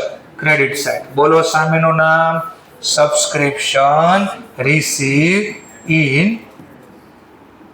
Advance. Subscription receive in advance. કેટલા રૂપિયા? 5,000. તાળો પાછો નોમિનલ ખાતું બંધ થાય ને. ક્યાં બંધ કરીશ? Income action. 52 + 5 - 3. એટલે હું સમજવા માટે 53 કરી દો. 2 મિનિટ માટે 53 કરી દો. 53 + 5 નહીં પેલા બોલો 53 + 5 એમાં 3 બાદ કરો. તો ગયા વર્ષે આવક કેટલી હતી? ગયા વર્ષે આવક કેટલી હતી? આ વર્ષે આવક કેટલી છે? 55. તો હવે છે ને આને ઉચકીને ત્યાં લઈ લો. થોડુંક કદાચ દેખાય. ધ્યાન હશે ને તો આગળ ધીમે ધીમે સમજાશે. ધ્યાન નહીં હોય ને તો કંઈ ખબર નહીં પડે. કોઈ અઘરું છે જ નથી. ધ્યાન લાગશે ને અઘરું નહીં લાગે. ધ્યાન નથી અને અઘરું લાગશે એટલે મારે કેવું પડે છે જ નથી. જો બે ભેગું કરવી, બે ભેગું કરી દો તો શું થાય? કેસ તો છે જ બેયમાં. આ હું હતું સબસ્ક્રિપ્શન રિસીવેબલ કયા વર્ષનું? આ સબસ્ક્રિપ્શન રિસીવ ઇન એડવાન્સ કયા વર્ષનું છે? Previous year. જો બની ગયું format. Current year, previous year. ખબર પડી? હવે કેમ અહીંયા આવ્યું ઈ જોવો પાછા. જોજો કેમ આવ્યું ઈ બી જોવો હમણાં પાછા. જોજો આખું દેખાય. આ 5,000 રૂપિયા અહીંયા કેમ લખ્યા જો? ગયા વર્ષે એને મને આપ્યા હતા ને તો આમાં મળ્યા હતા જો, પણ મેં આવક લખી હતી જો માઇનસ કરી દીધા હતા. તો ફરી વાર મને આમાં આપે એ પૈસા? હા, એટલે આ ગયા વર્ષે જો આમાંથી માઇનસ કરી હતી આવક, આ વર્ષે લખી નાખી કારણ કે આ વર્ષની આવક હતી. બીજું જો આ 3 અહીંયા કેમ લખ્યા? આ 3 કેમ અહીંયા આવ્યા જો? તો ગયા વર્ષે એને મને રૂપિયા આપ્યા હતા પણ સર્વિસ તો લઈ લીધી હતી ને, આવક લખાઈ ગઈ. જો હવે આ વખતે મને ફરીથી પૈસા આપે તો આવક લખી શકો? કેમ ન લખી શકો? કારણ કે ગયા વર્ષે જ લખી નાખી હતી જો, અને પૈસા એને મને આમાં આપ્યા પણ એ મારી આ વર્ષની આવક, એટલે જૂનો આ કેન્સલ થાય છે. એટલે જે આવક લખવાની બાકી હતી અહીંયા લખી અને જે ગયા વર્ષે ઓલરેડી લખાઈ ગઈ હતી એ માઇનસ થાય. અઘરું કંઈ નથી, 2 વાર જોવો પડશે. મેં હજી દાખલાની શરૂઆત કરી છે. હવે આને સમજવા માટે હું બેઝિક દાખલો બનાવું. પેલા મગજમાં ક્યાંક નાખ્યું, હવે એને બનાવો. સાંભળજો. મારે 1000 મેમ્બર છે ક્લબની અંદર. કેટલા મેમ્બર છે? નહીં, એક કામ કરીએ આપણે પ્રેક્ટિકલ ક્વેશ્ચન લઈએ. માની લો તમે 90 સ્ટુડન્ટ બેઠા છો સમજવા માટે. તમે આ ક્લાસીસની અંદર માની લો મેમ્બર છો અને પર મેમ્બર માની લો તમે રાઉન્ડ જલ્દી આવડે એટલે 1000 રૂપિયા આપણે મેમ્બરશિપ ફીસ રાખીએ છીએ. ક્લાસમાં ભણવા આવો તો 1000 રૂપિયા તમારે મેમ્બરશિપ આપવાની. આવો નિયમ બનાવ્યો. ક્લિયર થઈ ગયો પોઈન્ટ? કન્ફર્મ છે? ચાલો ધ્યાનથી બોલો. સાંભળજો. મને જો આમાં સ્ટોરી બનાવો છો, 80 સ્ટુડન્ટે 1000 રૂપિયા માંગ્યા અને મને આપી દીધા. આટલું ક્લિયર છે? બોલવાની જર્નલ બોલો. તો સબસ્ક્રિપ્શન અકાઉન્ટ સામે નામ શું આવી ગયું? કેશ. કેટલા રૂપિયા? આટલું ખબર પડી ગઈ. 80 મેમ્બર 1000 રૂપિયા. આટલું ક્લિયર છે? કેટલા મેમ્બર પાસેથી બાકી? ધ્યાનથી આપણે 10 મેમ્બરમાં શું કરે છે? એક મેમ્બર આમાંથી સમજવા માટે 4 મેમ્બર એવા છે. મેં કીધું તમારા ઓલા પૈસા બાકી છે જરા આપો ને. મગજ ખરાબ થઈ ગયો. પૈસા કોઈ માંગવા ન આવતો. હાલો આ વર્ષના બાકી? મેં કીધું હા. લો આ વર્ષના, આવતા વર્ષના લેતા તો ભૂલથી કોઈ બીજી વાર ન આવતા. અચ્છા, કેવા કેટલા મેમ્બર છે? એને આ વર્ષના આપ્યા, આવતા વર્ષના બી આપ્યા. બોલો એ દેખાવો જોઈએ. તો આ મેમ્બરે મને કેટલા? 4 મેમ્બરે મને કેટલા આપ્યા છે? 1000 એટલે ટોટલ 2000. એટલે 4 ગુણ્યા આ 2 કઈ રીતે છે ખબર પડી? 1000 આ વર્ષના આપ્યા અને 1000 નેક્સ્ટ યરના. કે માંગવા ન આવતા બીજી વાર મારી પાસે. અચ્છા, નો આવું પછી કે વાત રહી. બોલો ગુણાકાર બોલો. તો આનો સરવાળો, આખો સરવાળો કરો તો 80000 વત્તા 8000 કેટલા થયા? 88000. થોડું સમજાણું? ચલો, કેટલા મેમ્બરનો હિસાબ પૂરો થયો? કેટલા મેમ્બર બાકી છે? 6 મેમ્બર. એવું કીધું સર હમણાં ઓલું પૂર આવી ગયું, થોડી તકલીફ થઈ, ઘરે બધું પાણીમાં ડૂબી ગયું છે, આવતા વર્ષે આપી દો તો ચાલશે ને? અચ્છા, આવતા વર્ષે આપજો. બરાબર. બોલો, 6 મેમ્બરે મને પૈસા આપ્યા. સર્વિસ તો લઈ લીધી ને એના તો ખરી. તો મારો તો એપ્રુવલ નિયમ, ભલે ભાઈ પૈસા નથી આપ્યા મેમ્બરે, સર્વિસ લઈ લીધી, લખવી તો પડે આવક. બોલો શું આવક લખીશ? રોકડા મેળા હોત તો મેળા હોત તો, પણ એને મને રોકડા આપ્યા તો મારે શું લખવું પડે? Receivable. Subscription receivable account debit. કરો લેઝર પોસ્ટિંગ. સબસ્ક્રિપ્શન ખાતામાં કઈ બાજુ? બોલો સામેનું નામ. Subscription receivable. હા જો આવ્યું નામ, સબસ્ક્રિપ્શન રિસીવેબલ અકાઉન્ટ. કેટલા મેમ્બર બાકી છે? 6 મેમ્બર. કેટલા રૂપિયા લેવાના બાકી?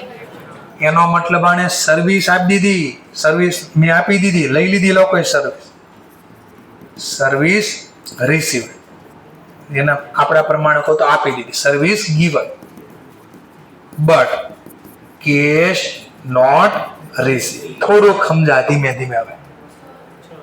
હા, અહીંયા ચેન્જ કરી દઈએ 6000. આટલું ક્લિયર? કન્ફર્મ છે? ઓકે, આટલું જ રાખો પહેલા. હવે હું માની લો બેલેન્સ કાઢું. બેલેન્સ કેટલા રૂપિયા ઘટ્યા? આ કયા ખાતાનો પ્રકાર? સબસ્ક્રિપ્શન કયા ખાતાનો પ્રકાર? નોમિનલ ખાતું ક્યાં બંધ થાય? પીએનએલ. પણ અહીંયા આપણે કયું બનાવશો? Income account. Subscription account debit two income અને એક્સપેન્સ અકાઉન્ટ. 94 મેં આવક લખી, બોલો રાઈટ લખી? કેમ નહીં ખબર પડવી જોઈએ. કેટલા મેમ્બર? નહીં, મેમ્બર કેટલા? દરેક મેમ્બરે સર્વિસ લઈ લીધી. સર્વિસ લે તો એને મને કેટલા આપવાના? બોલો 90 ગુણ્યા 1000. તો મારે તો આવક 90 લખવી જોઈએ. કેટલી થઈ ગઈ જો? તો આ યાદ કરવું પડે. આ મેમ્બરને યાદ કરો, 4 મેમ્બરને. એને શું કીધું? આ જે 1000 છે ને, એ આ વર્ષ ને આવતા વર્ષના છે તમારે ભાઈ. માની લો 2026 હાલે, તો આ કયા વર્ષના પાડે? 2027. તો બોલો મેં આવકમાં લખી નાખ્યું જો, બટ એ આ વર્ષની આવક છે તો હું હટાવું છું. જો હટાવું છું, જમામાંથી હટાવવા શું કરવું પડે? ઉધાર. તો સબસ્ક્રિપ્શન અકાઉન્ટ ડેબિટ, અને અગાઉથી મળ્યા રિસીવિંગ એડવાન્સ. હા, તો જાય ભાઈ, સબસ્ક્રિપ્શન રિસીવિંગ એડવાન્સ. બોલો કેટલા મેમ્બર? 4. કેટલા આપ્યા? 1000. બોલો કેટલા? ઓટોમેટિક. જો કેટલા મેમ્બરને સર્વિસ આપી? એક સર્વિસના કેટલા લેશ? 1000. બોલો 90 ગુણ્યા 1000 થઈ ગયા ઓટોમેટિક 90. અગાઉથી આપ્યા ઈ ગણાઈ ગયા, નથી આપ્યા ઈ ગણાઈ ગયા. હવે એને આવતું વર્ષ સમજો. ચલો હવે આવતું વર્ષ સમજવી. 2027 હું બનશે, આ 2026 ગયું. ચલો આવતા વર્ષ મેમ્બર કેટલા છો તમે? 90. પર મેમ્બર કેટલા આપવાના? 1000. હવે જોજો કોણ કેટલા આપે. ચલો ઓલા 80 લોકો તો નોર્મલ આપી જ દે છે માંગો એટલે. ચલો 80 મેમ્બરે અગેન મને કે નોર્મલ મેમ્બર માંગો એટલે તરત આપી દે છે. બોલો 80 ગુણ્યા 1000 કેટલા? 80. ચલો મળ્યાની જર્નલ બોલો. Cache account debit to subscription account.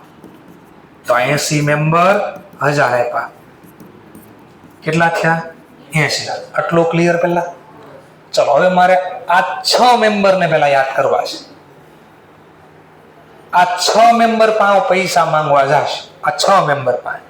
ચલો એ 6 મેમ્બર મને કેટલા આપશે? આ વર્ષના તો આપશે જ ને 1000. ગયા વર્ષે પૂર આવ્યું હતું ત્યારે બાકી રાખ્યા હતા, તો એ મને જો આમ 2 વાર 1000 આપશે. આ 1000 આપ્યા એ 2027 ના આપ્યા, અને આ 1000 આપ્યા કયા વર્ષના આપ્યા? 2006. તો બોલો મને રોકડા કેટલા આપ્યા? તો મને રોકડા મળે તો અહીંયા લખીને જર્નલ બોલો. જર્નલ બોલો. Cache account debit to subscription. બોલો કેટલા મેમ્બર? 6. એને મને 1000 વત્તા 1000 આમ 2 વાર આપ્યા. તો મને ટોટલ કેટલા રોકડા મળ્યા? ટોટલ બેનો સરવાળો કરી 90. તો હવે જોજો ખેલ જોજો.